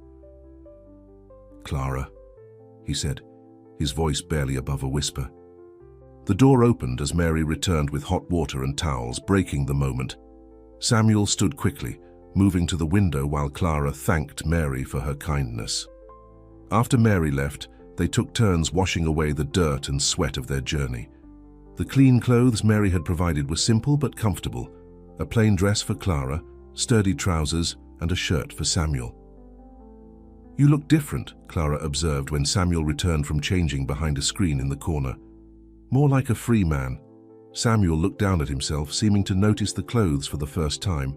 "I suppose I do," he said, a note of wonder in his voice. Clara smiled, seeing how the simple act of changing clothes had affected him. For his entire life, his clothing had marked him as property. Now, dressed like any other man, the physical transformation was striking. "You should rest now," Clara said, seeing the exhaustion in his eyes. "I'll keep watch for a while." Samuel started to protest, but couldn't fight his body's need for sleep any longer. He lay down on the second bed, and within moments his breathing deepened as sleep claimed a choice. Clara sat by the window, watching over him as he slept. In repose, the constant vigilance left his face, making him look younger, more vulnerable. She felt a wave of tenderness wash over her, followed by something deeper, stronger. She had left behind everything she knew for this man, her family, her home, her position in society. Looking at him now, she knew without doubt that she would make the same choice again. Outside, the peaceful scene of the Cole-Lin's farm showed no sign of the danger that had pursued them. Clara allowed herself to imagine, just for a moment, a future where they no longer had to run, where they could build a life together in freedom. She must have dozed off at some point, because she woke to Samuel gently shaking her shoulder. "It's nearly supper time," he said. "Mary came to call us." Clara blinked, disoriented. "How long did I sleep?" "A few hours," Samuel replied. "You needed it." They joined the Collins family for supper, a simple but hearty meal of stew, bread, and fresh vegetables from the garden. The normalcy of sitting at a table, eating a proper meal with ordinary people, struck Clara as both strange and wonderful. Joseph's 2 teenage sons peppered them with questions about their journey, which their mother quickly silenced. "Our guests don't need to relive their hardships at the dinner table," she scolded gently. After the meal, Joseph spread a map on the table, showing them the alternative route he had mentioned. "It follows old Indian trails through the mountains here," he said, tracing a line with his finger. "Difficult terrain, but rarely patrolled. After the mountains, you'll reach coal country. There are sympathizers among the miners who can help you." He marked several locations on the map. "These are safe houses along the way. Some are just people who will let you sleep in their barn for a night. Others are active in the Underground Railroad." Samuel studied the map intently, memorizing the route and the landmarks Joseph described. "The final crossing into Pennsylvania is here," Joseph continued, pointing to a spot on the map. "There's a Quaker settlement just over the border that takes in runaways. Once you reach them, you'll be in free territory." Clara looked at the distance they still had to travel. "How long will it take?" "If all goes well, 2 weeks," Joseph replied. "Maybe less if you can move quickly." 2 more weeks of danger, of uncertainty. Clara glanced at Samuel, finding strength in his resolute expression. "We'll make it," she said with more confidence than she felt. That night, alone in their room, Clara found herself unable to sleep despite her exhaustion. Tomorrow they would leave the relative safety of the Collins farm and face new dangers on their journey north. Samuel sat by the window, keeping watch as he had every night since their escape. Moonlight silvered his profile, highlighting the strong line of his jaw, the thoughtful set of his mouth. Clara crossed the room to sit beside him. "What are you thinking about?" she asked softly. Samuel turned to look at her, his eyes reflecting the moonlight. "The future," he said. "What happens if we make it to Pennsylvania?" "When we make it," Clara corrected him. "Not if." A smile touched his lips. "When we make it," he agreed. "What then?" "We'll be free, but we'll have nothing. No home, no money, no family." "We'll have each other," Clara said simply. "And we'll build from there." Samuel was quiet for a long moment. "Clara," he finally said, his voice serious, "I need to ask you something, and I need you to answer honestly." Clara nodded, her heart quickening. "Of course." "When we reach the north," Samuel said slowly, "you could start a new life. As a white woman, you'd eventually find acceptance, opportunity. But if you stay with me, Samuel." Clara tried to interrupt, but he held up his hand. "Please, let me finish. If you stay with me, your life will be harder. People will judge you, reject you. Are you prepared for that?" Clara reached for his hand. "Is that what you've been worrying about? That I might leave you once we reach freedom?" Samuel couldn't eat her eyes. "I wouldn't blame you if you did. You deserve a good life, Clara." "A good life," Clara repeated. "Do you know what makes a good life, Samuel? Love, purpose, choice. Things I never had until I met you."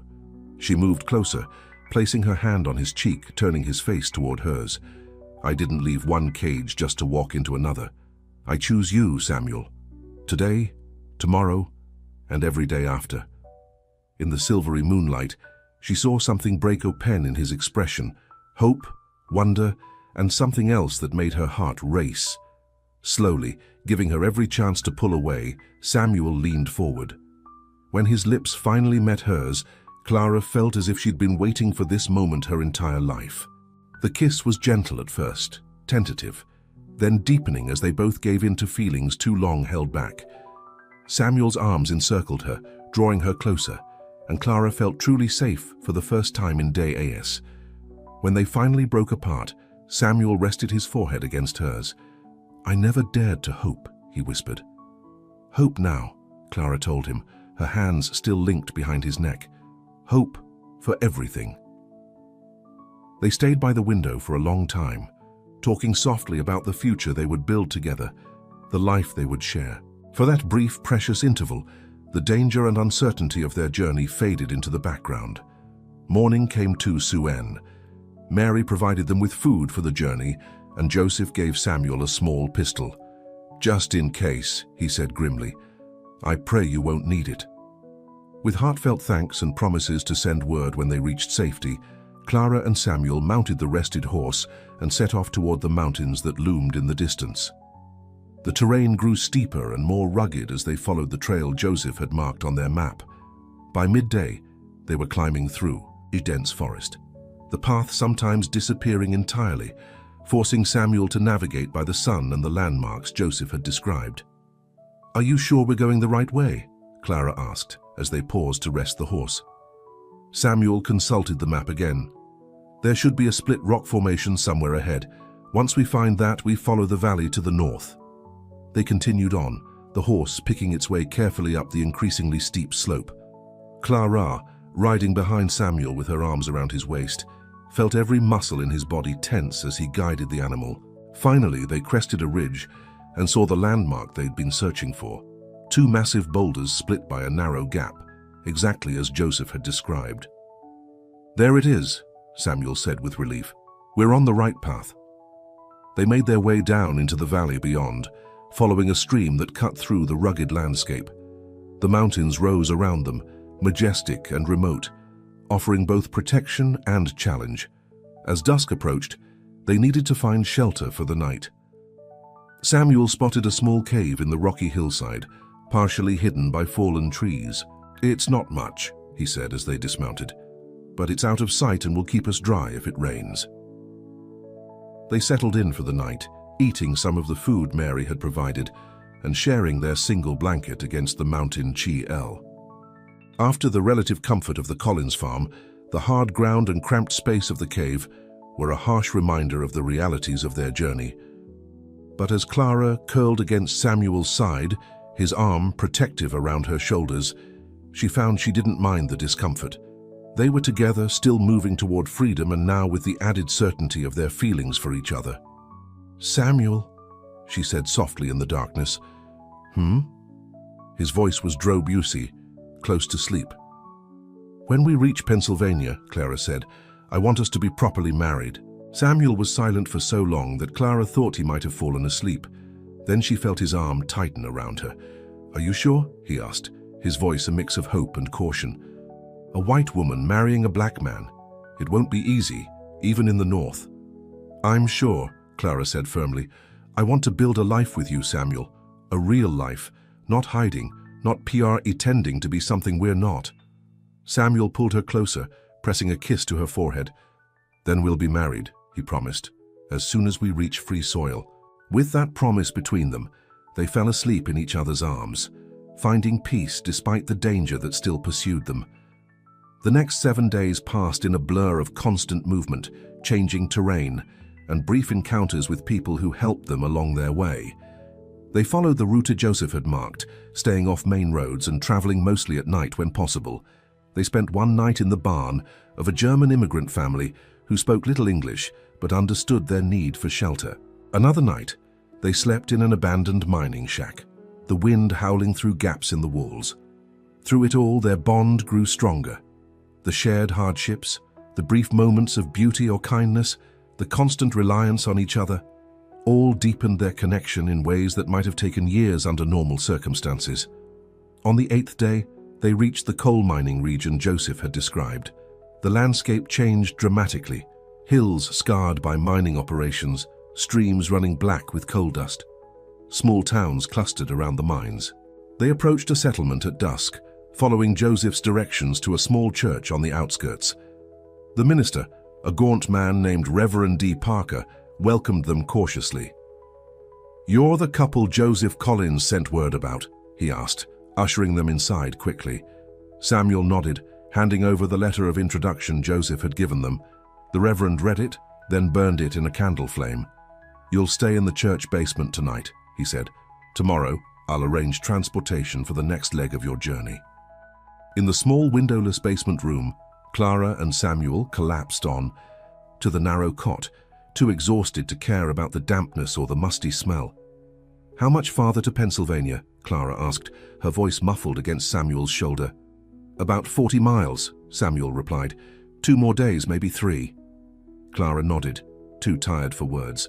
The constant travel, the fear, the physical hardship, all were taking their toll, but the knowledge that freedom was so close gave her strength to continue. They were awakened before dawn by Reverend Parker. "You need to leave now," he said urgently. "There are men in town asking questions, showing your descriptions." Clara's heart raced with fear. After days without sign of pursuit, she had begun to hope they might have lost their hunters. "How did they find us?" Samuel asked, quickly gathering their few belongings. "Hard to say," the Reverend replied grimly. "But the reward for your capture has been increased again. $500 would be a fortune to most people around here." He led them out through a back door and around to a small stable where a wagon waited, loaded with sacks of coal. "My friend Jenkins here is driving to Harrisburg," Reverend Parker explained. "You'll hide among the coal sacks. It's not comfortable, but it will get you across the border." Jenkins, a weathered man with coal dust permanently embedded in the lines of his face, nodded curtly. "Stay quiet, stay still," he instructed. "If we're stopped, don't make a sound no matter what happens." They climbed into the wagon, burrowing down among the rough sacks. Jenkins covered them with an empty coal sack and some loose straw. "God be with you," Reverend Parker said, then stepped back as Jenkins flicked the reins and the wagon lurched forward. The journey was as uncomfortable as promised. Every bump in the road drove the hard coal sacks into their bodies. Dust fill led their lungs, making it difficult to breathe. The heat built up under the covering until Clara felt she might suffocate. Through it all, Samuel held her hand, his grip a reminder that they were together, still fighting for their freedom. They had been traveling for several hours when the wagon suddenly slowed, then stopped. Clara felt Samuel tense beside her, his hand tightening on hers. "Morning, Jenkins," a voice called. "What's your business today?" "Coal delivery to Harrisburg," Jenkins replied, his voice casual. "Same as every week." "Mind if we take a look at your cargo?" the voice asked. "We're searching for fugitives. Man and woman escaped from Virginia." Clara's heart pounded so loudly, she was certain it could be heard. Samuel's arm slid around her, holding her still. "Help yourself," Jenkins said, "though all you'll find is coal dust and more coal dust." Footsteps approached the back of the wagon. Clara held her breath as someone poked at the sacks near their hiding place. "What's under here?" the voice asked, and Clara felt the covering over them shift slightly. "Just empty sacks," Jenkins answered, "for the return journey." There was a pause, then the covering settled back into place. "All right, move along," the voice said, "but keep an eye out for those fugitives. Big reward for information." "I'll do that," Jenkins replied, and the wagon began to move again. They remained hidden for what felt like hours more, the wagon stopping occasionally but no one else searching their cargo. Finally, they felt the wagon leave the main road, the surface beneath the wheels becoming rougher. When it finally stopped, Jenkins pulled back their covering. "You can come out now," he said. "We're safe." Clara emerged from their hiding place, blinking in the late afternoon sunlight. They were in a wooded area beside a small creek, no houses or roads visible. "Where are we?" Samuel asked, helping Clara down from the wagon. "About 5 miles from the Pennsylvania border," Jenkins replied, handing them a small bundle. "Food and water. Follow the creek north for about 3 miles, then head east. You'll come to a Quaker settlement just over the border. Ask for Elizabeth Thornton." Samuel gripped the man's hand. "Thank you. We won't forget this." Jenkins nodded gruffly. "Just get yourselves to freedom. That's thanks enough." After he left, Clara and Samuel washed the coal dust from their faces and hands in the creek. then ate some of the food Jenkins had provided. The simple meal of bread and cheese tasted like a feast after their uncomfortable journey. "Just a few more miles," Samuel said, looking north toward freedom. "Can you make it?" Clara smiled, feeling a new surge of energy. "I could walk 100 miles right now," she said. "Let's go." They followed the creek as Jenkins had instructed, moving carefully and stopping often to listen for any sound of pursuit. The terrain was gentler here than in the mountains, rolling hills covered with dense forest. As the sun began to set, they reached the point where they needed to turn east. Samuel consulted the crude map Jenkins had drawn for them. "The settlement should be about 2 miles in that direction," he said, pointing. They set off, moving more quickly now that their destination was so close. Freedom, the word repeated with every step Clara took, a promise, a prayer. Darkness fell, but a nearly full moon provided enough light to see by. They pushed on, both too close to their goal to consider stopping for the night. Finally, they spotted lights through the trees, a cluster of simple buildings that must be the Quaker settlement. They approached cautiously, remembering how close they still were to danger. At the edge of the settlement, Samuel stopped. "Wait here," he told Clara. "Let me make sure it's safe." Clara nodded, though she hated to let him go alone. She watched as he approached the nearest house, where a light still burned in the window despite the late hour. Samuel knocked on the door. After a moment, it opened, revealing an elderly woman with white hair pulled back in a simple bun. They spoke briefly. Then the Wu man looked past Samuel to where Clara waited in the shadows. Samuel turned and waved for Clara to join them. Heart pounding with hope, she hurried forward. "Clara, this is Elizabeth Thornton," Samuel said as she reached them. "Mrs. Thornton, this is Clara Montgomery." "Welcome, friend," the elderly woman said, her kind eyes taking in Clara's exhausted state.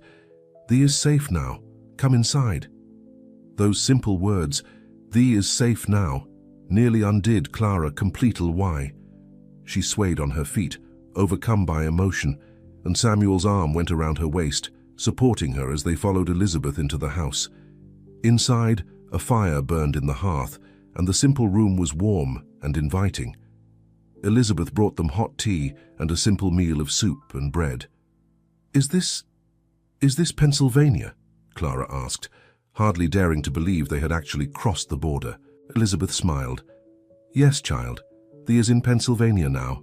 Free soil." Clara looked at Samuel, seeing the same wonder and disbelief in his eyes that she felt in her heart. They had made it. Against all odds, they had reached free territory. "There is still danger," Elizabeth cautioned them gently. "The new fugitive slave law means thee can be taken back, even from free states. Thee will need to travel further north, perhaps to Canada, to be truly safe." Samuel nodded. "We understand. But for tonight..." "For tonight, rest," Elizabeth said. "Tomorrow is soon enough to plan the next stage of thy journey." She showed them to a small but clean room with a real bed, a luxury they had almost forgotten. After she left them alone, Clara turned to Samuel, tears filling her eyes. "We did it," she whispered. "We actually made it." Samuel pulled her into his arms, his own eyes suspiciously bright. "We made it," he agreed, his voice rough with emotion. "Together." Clara Lou keyed up at him, this man who had risked everything for freedom, who had carried her when she fell, who had become her whole world in the space of 2 weeks. "You said once you'd carry me forever if I let you," she reminded him softly. Samuel smiled, brushing a strand of hair from her face. "And I meant it." "I'm holding you to that promise," Clara said, standing on tiptoe to kiss him.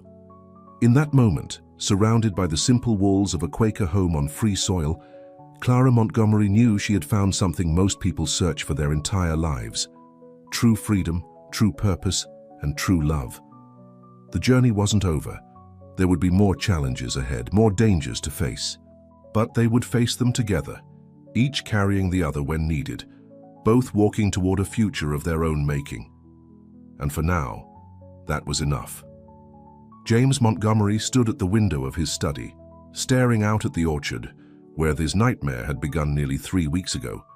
His daughter was still missing, and the trail had gone cold after the coal mining town. "Sir?" Garrett stood in the doorway, hat in hand. "May I come in?" James nodded without turning. "Any news?" "Nothing certain," Garrett admitted. "But there are rumors that a couple matching their description crossed into Pennsylvania 4 days ago." James finally turned, his face haggard from weeks of worry and rage. "Pennsylvania," he repeated. "Free state." "Yes, sir.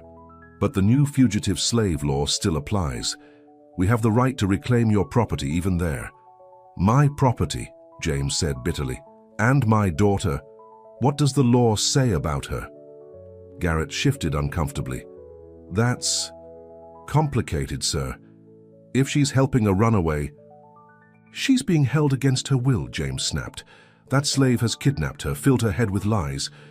They both knew it wasn't true, but neither man acknowledged it. "I want them found," James continued, his voice hard. "Whatever it costs. I'll go myself if necessary." "That won't be necessary, sir," Garrett assured him. "I've already made arrangements with slave catchers in Pennsylvania. They're very efficient at what they do." James nodded, turning back to the window. "Find them," he said. "Bring my daughter home." Eleanor Montgomery appeared in the doorway after Garrett. Tay left. "James? What's happening?" "They think Clara is in Pennsylvania," James said, not looking at his wife. "I've sent men to find her." Eleanor's hand fluttered to her throat. "And then? What happens when they find her?" James's face hardened. "She comes home where she belongs. And that slave—" "His name is Samuel," Eleanor interrupted, surprising them both. "And our daughter chose to go with him." James stared at his wife, shocked by her words. "Elia, No, James. We need to face the truth." Eleanor's voice trembled but remained firm. "Clara wasn't kidnapped. She left a note. She chose to leave. She was confused, manipulated. She was in love," Eleanor said simply. The words hung in the air between them, too terrible to acknowledge, but too true to deny. "That's impossible," James finally said. "A Montgomery woman doesn't fall in love with a slave," Eleanor finished for him. "And yet, she did." She moved to stand beside her husband at the window. "I've had 3 weeks to think about this, James. To remember the way Clara looked at him that day, the way she defended him, the words in her note. I won't accept it," James said stubbornly. "I can't." "Then you'll lose her forever," Eleanor said softly. "Is that what you want?" James had no answer. The orchard stretched before him, unchanged, while his entire world had been turned upside down. Miles away, in a small Quaker settlement in southern Pennsylvania, Clara woke to sunlight streaming through a simple curtain. For a moment, she was disoriented, not recognizing her surroundings. Then she felt Samuel's arm around her waist, his steady breathing against her back, and remembered. They were free. They had made it to Pennsylvania. Clara carefully turned to face Samuel, not wanting to wake him. In sleep, the constant vigilance that had marked his H's for weeks was gone, replaced by a peaceful expression she had rarely seen. She studied him, this man who had risked everything for freedom, and then risked it again for her. The strong line of his jaw softened now in sleep, the dark lashes against his cheeks, the hands that had carried her when she fell, that had held hers through danger and fear, that had gently touched her face in the moonlight. As if sensing her gaze, Samuel's eyes opened, focusing immediately on her face. "Good morning," Clara said softly. A slow smile spread across Samuel's face, the unguarded smile she had seen so rarely during their journey. "Good morning," he replied, his voice still rough with sleep. "We made it." "We made it," Clara agreed, returning his smile. They might have stayed there longer, savoring the moment, but a soft knock at the door interrupted them. "Friends?" Elizabeth Thornton's voice called. "Breakfast is ready when thee is." They joined Elizabeth in her simple kitchen, where she served them a hearty meal of porridge, bread, and fresh milk. It was the best food Clara had eaten in weeks.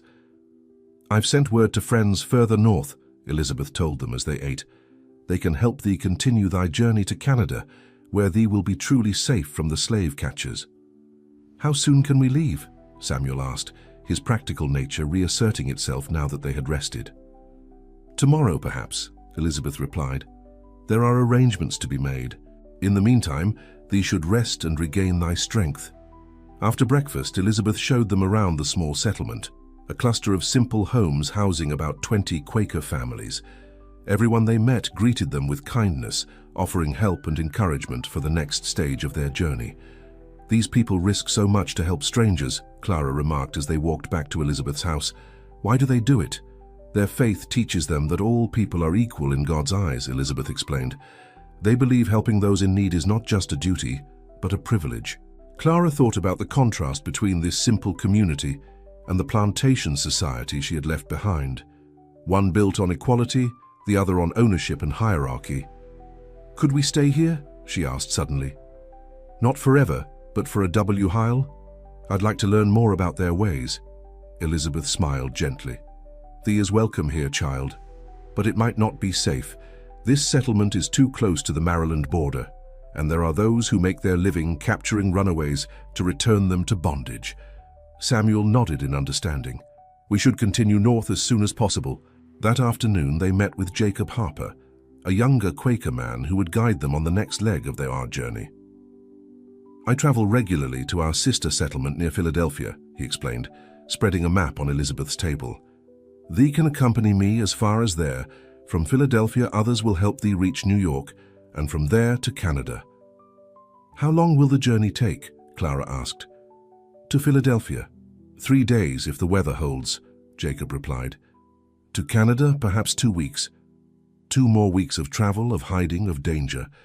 Clara felt a wave of weariness at the thought, but pushed it aside. They had come too far to falter now. As they prepared for the next stage of their journey, Clara remembered something important. "Samuel," she said when they were alone, "before we leave, do you remember what you promised?" Samuel looked at her questioningly. "You promised we would be married when we reached free soil," Clara reminded him. "We're on free soil now." Understanding dawned in Samuel's eyes. "Clara, are you sure? We're still not completely safe here." "I'm sure," she said firmly. "I don't want to wait until Canada.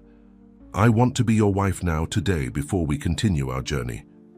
Samuel searched her face, perhaps looking for any sign of doubt. Finding none, he nodded. "I'll speak with Elizabeth," he said. "See if it's possible." Elizabeth was surprised by their request, but quickly agreed to help. She spoke with the settlement's elder, a kindly Emman named William, who sometimes performed marriages for the community. That evening, in the simple Quaker meeting house, Clara and Samuel stood before William and the small gathering of friends who had come to witness their union. Clara wore a clean, borrowed dress, her hair freshly washed and arranged simply. Samuel wore clean trousers and a white shirt borrowed from Jacob. They stood side by side, hands joined, as William addressed the gathering. "Friends, we are gathered in the light of God to witness the joining of these two souls," he said. "In our way, we believe that marriage is not created by any outside authority, but by the commitment of 2 hearts before God and community." He turned to Samuel and Clara. "Do thee, Samuel, take this woman, Clara, to be thy wife, promising to love, and cherish her in hardship and in joy as long as thee both shall live." "I do," Samuel said, his voice strong and clear. "And do thee, Clara, take this man, Samuel, to be thy husband, promising to love and cherish him, in hardship and in joy, as long as thee both shall live." "I do," Clara replied without hesitation. William nodded. "Then by the authority of love, and in the presence of these witnesses, I recognize thee as husband and wife." It was the simplest of ceremonies, with no elaborate vows, no expensive rings, no celebration beyond a shared meal afterward. Yet, to Clara, it was more meaningful than any society wedding could have been. That night, as husband and wife, they held each other close, their whispered promises more binding than any legal document. "I'll spend my life making you happy," Samuel told her, his lips against her hair. "You already have," Clara replied, nestling closer, "by showing me what freedom really means." The next morning they prepared to leave with Jacob. Elizabeth provided them with new clothes, food for the journey, and a small amount of money contributed by the community. Remember, she told them as they said their goodbyes, thy journey is not just for thyself. Each person who finds freedom lights the way for others to follow. Clara hugged the older woman, tears in her eyes. Thank you for everything. Go with God, Elizabeth replied, and write to us when thee reaches safety. They left just after dawn, traveling in Jacob's covered wagon. Clara and Samuel sat in the back, hidden by crates of goods Jacob was transporting to Philadelphia. The first day passed uneventfully. They traveled on main roads, Jacob's Quaker appearance providing a level of respectability that discouraged questions. By nightfall, they had covered nearly 30 miles and stopped at a small inn where Jacob was known.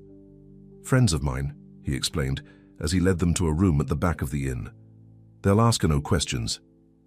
The second day of travel brought their first real scare. At a checkpoint near a bridge, guards were stopping wagons and checking cargo. Slave catchers, Jacob explained quietly. Looking for runaways. Stay down and keep silent. Clara and Samuel huddled together among the crates as the wagon stopped. Through a small gap, they could see Boots approaching. Morning, friend, a gruff voice said. What's your business today? I'm transporting G-Oods to Philadelphia, Jacob replied calmly.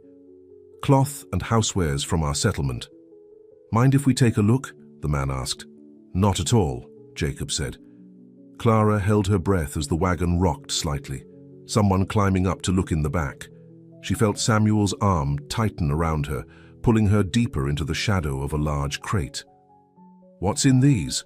The voice asked. Quilts and linens, Jacob replied, made by the women of our settlement. There was a pause as the man apparently examined one of the crates. Clara's heart pounded so loudly she was certain it could be heard. All right, move along, the voice finally said, but keep an eye out for runaways. Man and woman heading north. $500 reward for information. I will certainly report anything suspicious, Jacob assured him.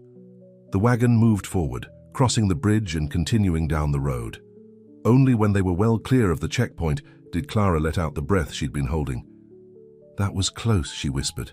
Jacob glanced back at them. Too close. They're looking specifically for you two. The description was quite detailed. Samuel's face grew grim. They won't stop looking, will they? Not with that kind of reward money, Jacob admitted. We'll need to be even more careful from now on. They traveled more cautiously after that, avoiding main roads when possible and stopping only when necessary. That night they camped in a wooded area rather than risking another inn. The third day of travel brought them within sight of Philadelphia, a sprawling city unlike anything Clara had ever seen. Smokestacks rose from factories, ships crowded the harbor, and people of all descriptions filled the streets. It's enormous, Clara marveled as they approached the outskirts. And easier to disappear in, Jacob assured them. Our friends here will help you prepare for the next stage of your journey. Jacob took them to a modest house in a quiet neighborhood. The owners, Thomas and Sarah Bennett, welcomed them warmly, despite the risk.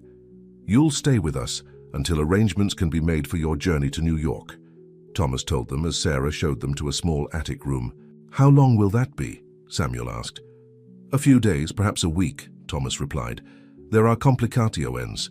The slave catchers are very active right now, and the regular routes north have become more dangerous. Clara felt her heart sink. Another delay, another period of hiding and waiting. She was so tired of running, of living in fear. As if sensing her thoughts, Samuel took her hand, squeezing it gently. We've come this far, he reminded her.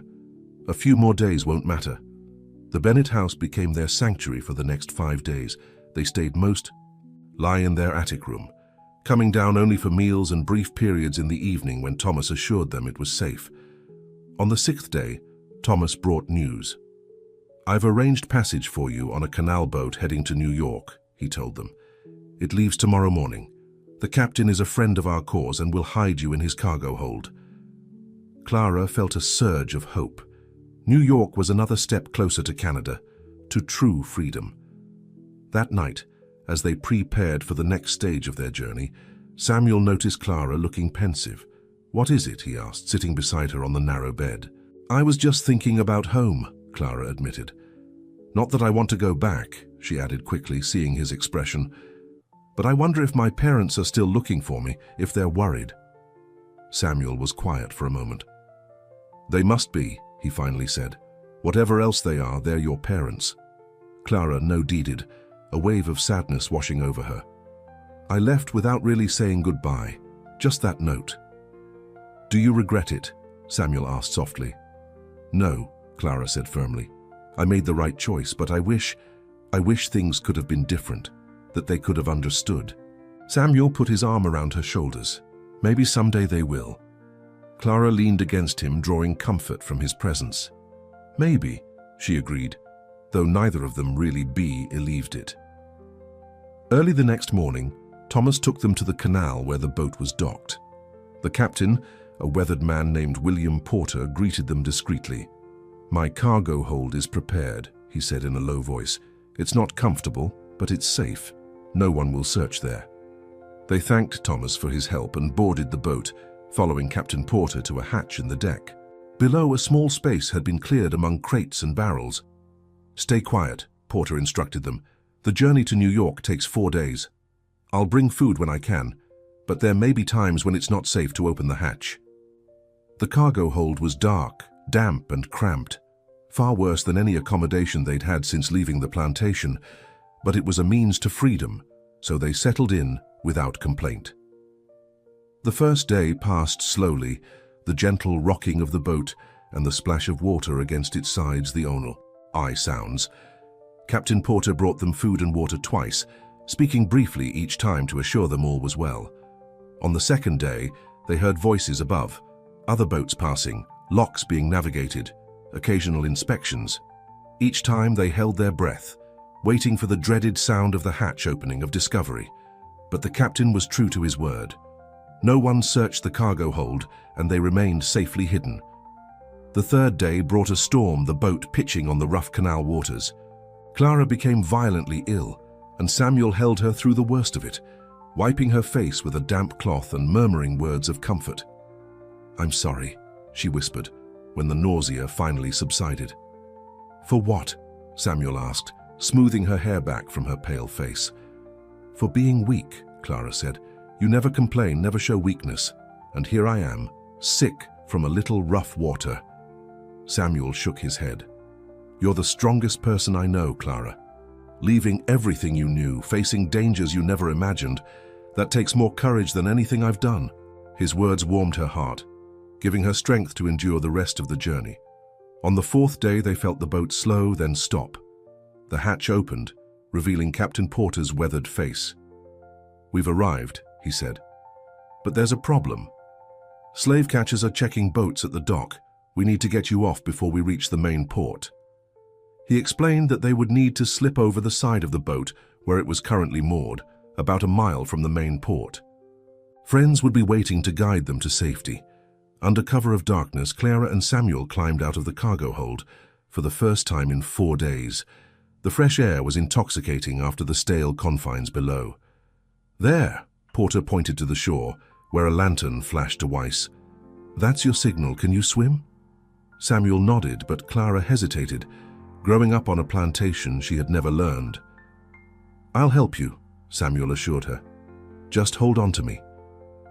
They slipped over the side of the boat into the cold canal water. Samuel kept one arm around Clara, using the other to swim toward the shore. The distance wasn't great, but Clara's sodden clothes dragged her down, making the short swim feel endless. Finally, they reached a he-bank where 2 men waited, helping them climb out of the water. "Quickly," one of them urged. "A patrol passed by not 10 minutes ago." Shivering and dripping, they followed the men to a waiting wagon, hidden among trees a short distance away. They climbed in the back, where blankets waited to wrap around their wet bodies. "I'm Frederick Douglass," one of the men introduced himself as the wagon began to move. "And this is my friend John. We're taking you to a safe house in Brooklyn." Clara gasped, recognizing the name.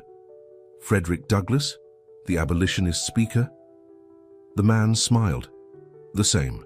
Your reputation precedes you as well, Miss Montgomery. Or should I say, Mrs.? "Just Clara," she said quickly. "Clara and Samuel." Douglas nodded in understanding. "Your story has traveled ahead of you. the plantation owner's daughter who chose freedom with a slave rather than comfort in bondage. It's inspiring many. Clara hadn't considered that their flight might have become known beyond those directly involved in hunting them. The idea that others might draw inspiration from their choice was both surprising and humbling. "We just want to reach Canada," Samuel said. "Live in peace." "And you will," Douglas assured them, "but your journey has already helped our cause more than you know." The safe house in Brooklyn was run by a free black family named Johnson. They welcomed Clara and Samuel with hot food, dry clothes, and a private room where they could rest. For 3 days they remained with the Johnsons, regaining their strength and learning about the final leg of their journey to Canada. Frederick Douglass visited daily, bringing news and making arrangements. "The good news is that we have a secure route planned," he told them on the 3rd day. "The bad news is that your pursuers are still very active. Just yesterday they arrested a couple they thought might be you two." "What happened to them?" Clara asked, horrified. "They were released when it became clear they weren't who the slave catchers wanted," Douglas replied. "But it shows how determined your hunters are." He spread a map on the table. "You'll travel by coach to Albany, then by boat across Lake Erie to Canada. We have friends at every step who will help you." "When do we leave?" Samuel asked. "Tomorrow," Douglas said, "at first light."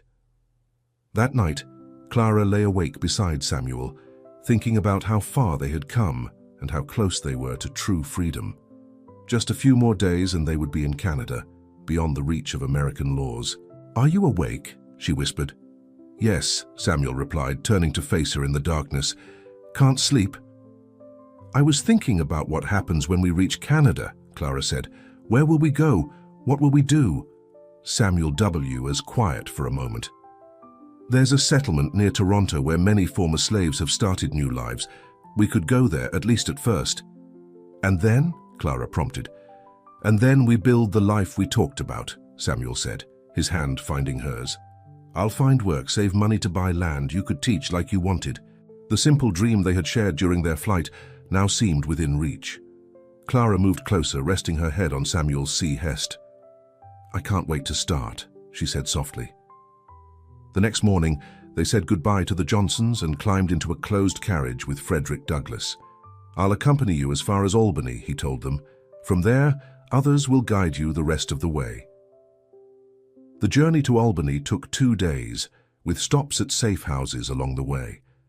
They traveled openly, Douglass's presence providing a measure of protection and respectability. In Albany, they parted ways with Douglass, who had speaking engagements to fulfill. "This is where our paths diverge," he said, gripping Samuel's hand firmly. "Joseph Parker will meet you here and take you to the boat." "Thank you," Clara said, embracing him. "For everything," Douglass smiled. "No, thank you. Your courage gives hope to others still in bondage." Joseph Parker proved to be a taciturn man who spoke little but moved with purpose. He led them to a small steamboat docked on the Hudson River. "This will take you to Buffalo," he explained. "From there it's a short crossing to Canada." The steamboat journey was peaceful compared to their earlier travels. They had a small private cabin and could move about the boat freely as long as they were careful. Clara found herself enjoying the journey despite the lingering danger. The scenic Hudson Valley with its rolling hills and majestic forests was unlike anything she had seen in Virginia. "It's beautiful here," she remarked to Samuel as they stood at the rail watching the shoreline. "It is," he agreed. "But I keep thinking about what's ahead. Canada. True freedom." Clara leaned against him, his arm automatically going around her waist. "We're almost there," she said. "Just a few more days." In Buffalo, they met their final guide, a Canadian woman named Marie, who would accompany them across Lake Erie to Fort Erie in Canada. "Once we cross that lake," Marie told them, pointing to the vast expanse of water, "you'll be beyond the reach of American laws, truly free." The boat that would take them across was small but sturdy, captained by Marie's brother Paul. They set out at dawn, the early morning mist shrouding the lake in a ghostly haze. Clara stood at the bow, watching as the American shoreline receded behind them. Somewhere back there was the life she had left behind, her parents' Montgomery estate, the society she had been raised to rule. It all seemed like a distant dream now. Samuel joined her, his face solemn as he too watched America fade into the distance. "Having regrets?" he asked quietly. Clara shook her head. "No. Just saying goodbye." They were about halfway across the lake when Paul suddenly called out in alarm. "Boat approaching from the west, moving fast!" Marie rushed to look, her face paling. "It's them!" she said. "Slave catchers. They must have been watching the docks." Clara felt her heart freeze. So close to freedom, only to be caught now. How? Far to Canadian waters? Samuel asked urgently. "Another 3 miles, Paul replied, already adjusting the sails to catch more wind. "But they're faster than we are." Clara watched in horror as the other boat gained on them, its outline becoming clearer through the mist. She could make out figures moving on its deck, at least 4 men. "We won't outrun them," Marie said grimly. "We need to prepare for the worst." Samuel's face hardened with determination. "No," he said firmly. "We didn't come this far to be taken back now." He turned to Paul. "Can you change course? Head northeast instead of due north?" Paul looked confused but nodded. "Yes, but that takes us further from Fort Erie." "Do it," Samuel said. "I have an idea." As the boat changed direction, Samuel quickly explained his plan. The pursuing boat would expect them to make straight for Canadian waters. By changing course, they might buy time and confusion. "There's a small island about 2 miles east of here," Paul said, catching on to Samuel's thinking.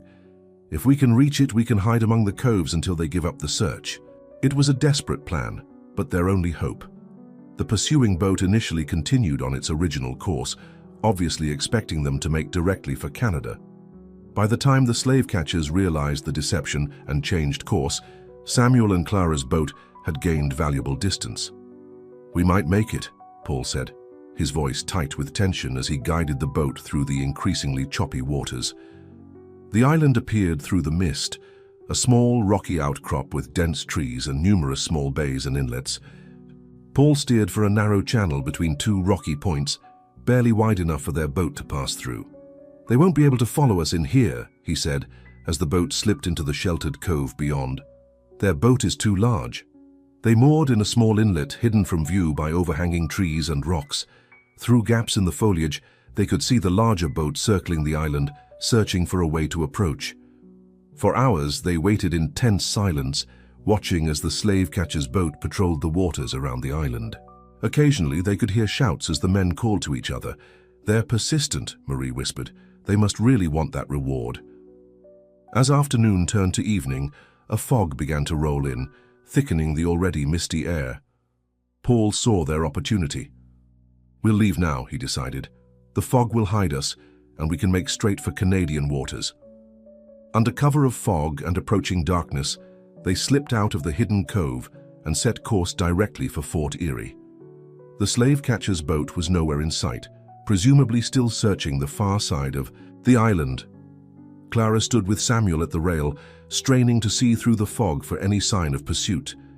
The tension was unbearable, every sound magnified by fear. "Look," Marie suddenly said, pointing ahead. "Lights." Through the fog, they could see the faint glow of Fort Erie on the Canadian shore. So close now, perhaps less than a mile. Then they heard it, the sound of another boat's engine growing louder behind them. "They've found us," Paul said grimly, pushing the boat to its limits. "It's going to be close." Clara gripped Samuel's hand, her heart pounding. After everything they had endured, would they be caught now within sight of freedom?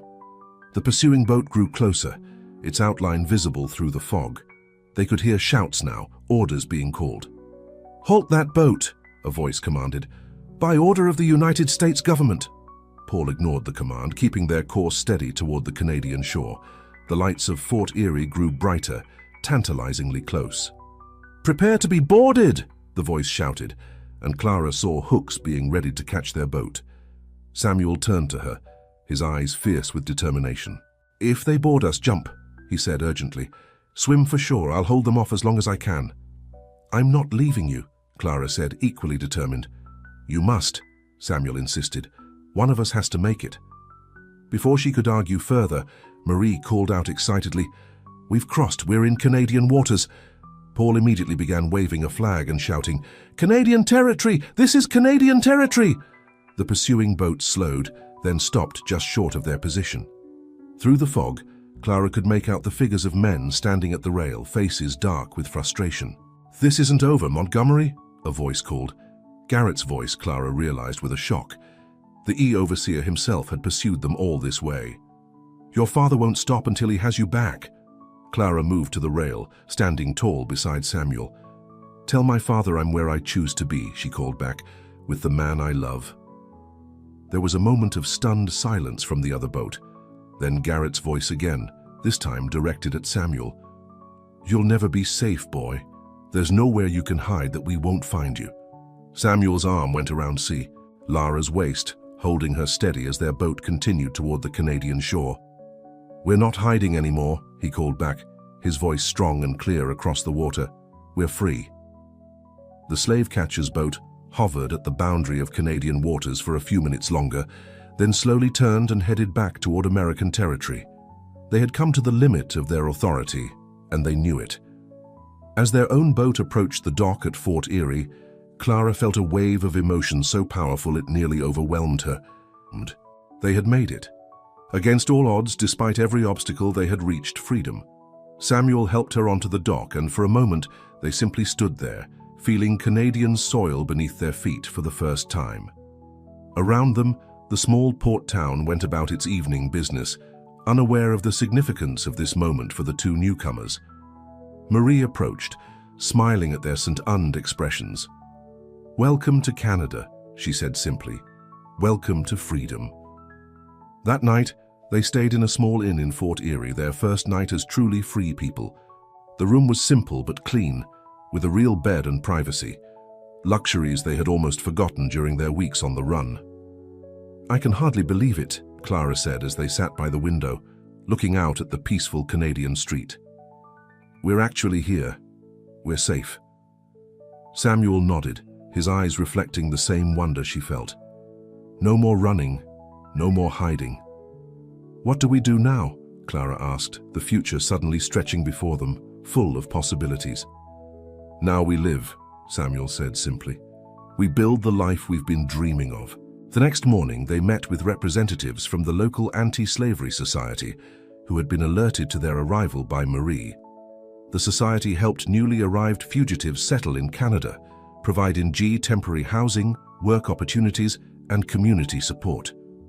"There's a settlement about 50 miles from here," explained Mrs. Wilson, the society's representative. "Many former slaves have built new lives there. You'd be welcome."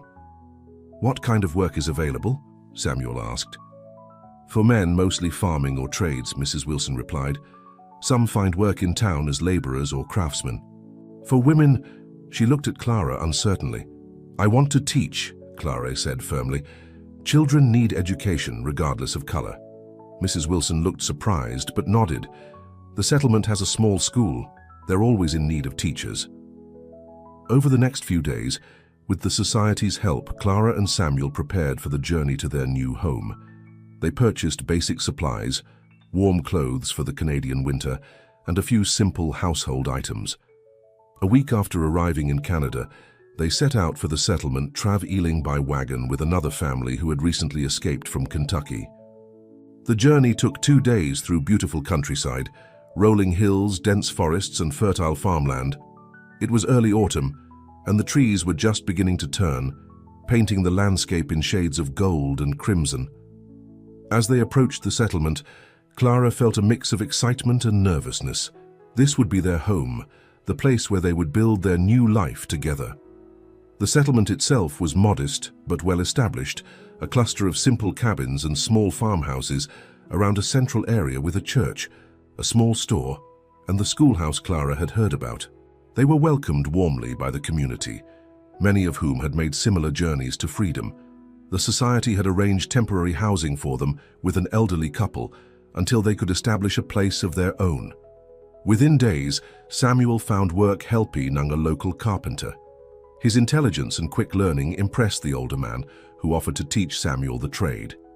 Clara visited the schoolhouse, where the current teacher, an elderly man named Mr. Peterson, was delighted at the prospect of help. "I've been praying for someone to take over," he told her. "These old bones aren't what they used to be, and the children need younger minds to guide them." Life settled into a rhythm.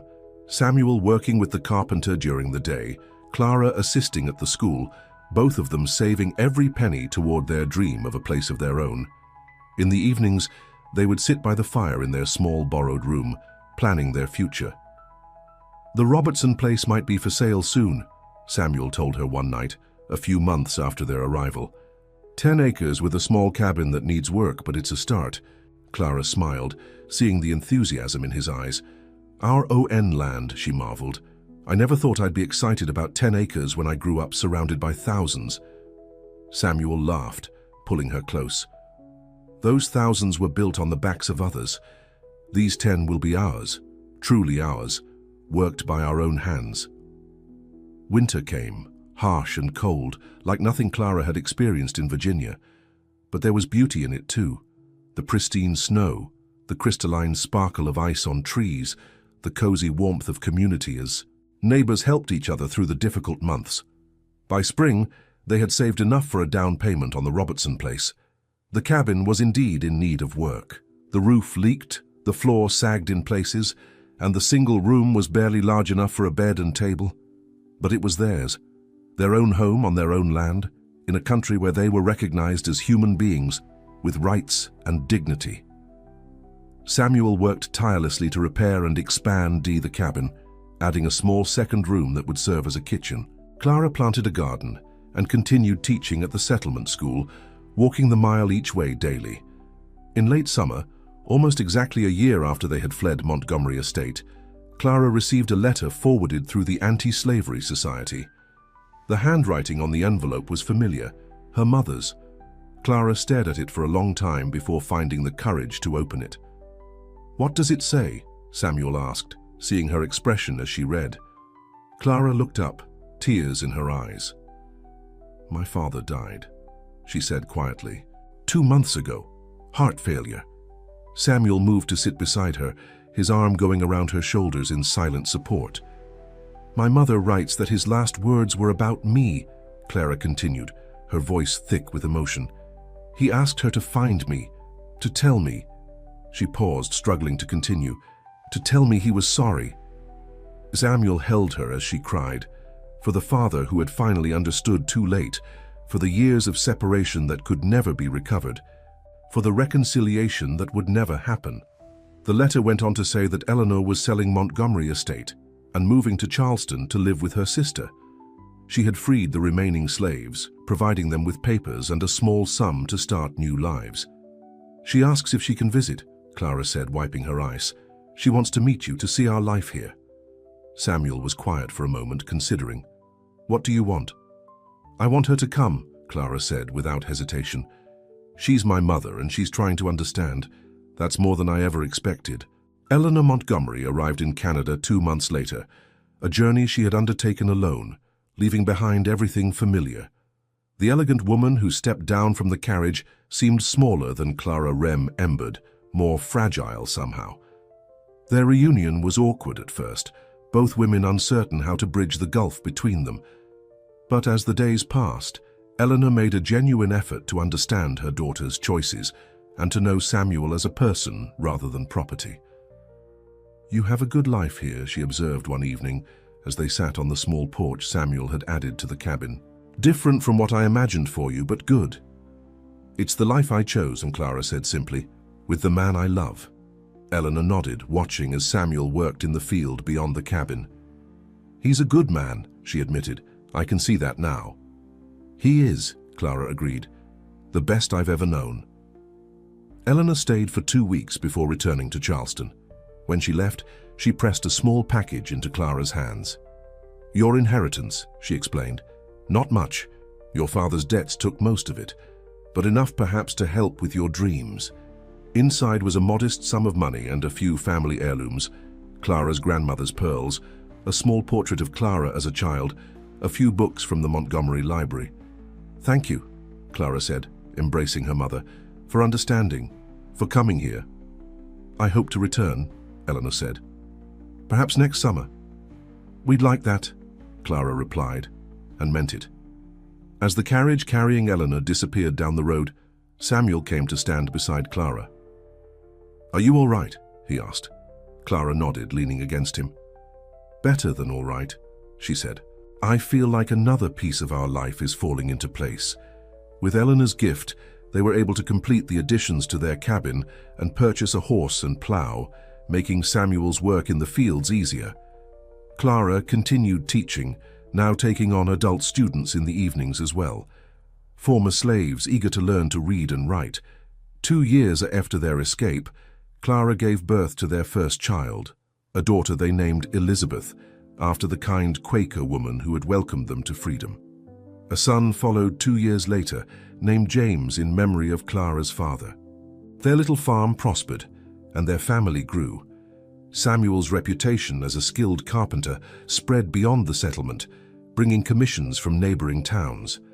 Clara eventually opened a proper school in a building Samuel Cons trucked near their home. They never returned to Virginia, but they maintained correspondence with Eleanor and with some of the friends who had helped them on their journey to freedom. Frederick Douglass visited them several times over the years, using their story in his speeches about the evils of slavery and the triumph of the human spirit.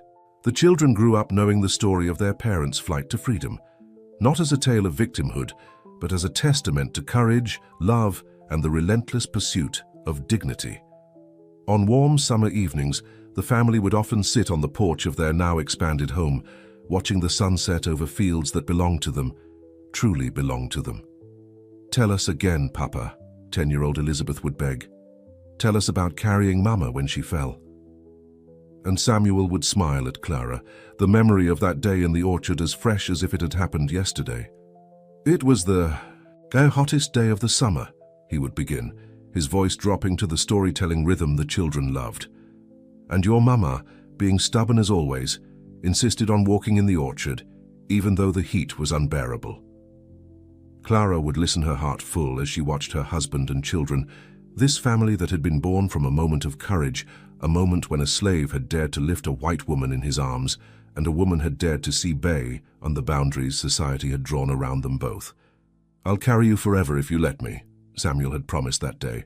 And he had kept that promise through danger and hardship, across hundreds of miles, across the invisible lines that separated slavery from freedom, across the boundaries of what most people believed possible. They had carried each other, really, through darkness into light, through fear into hope, through the old world into a new on-e of their own making. And in that carrying, they had found what true freedom really meant, not just the absence of chains, but the presence of love, of choice, of the dignity that comes from building a life with your own hands, according to your own heart. It was a freedom worth every risk, every hardship, every sacrifice, a freedom that, like their love, would endure forever. The end.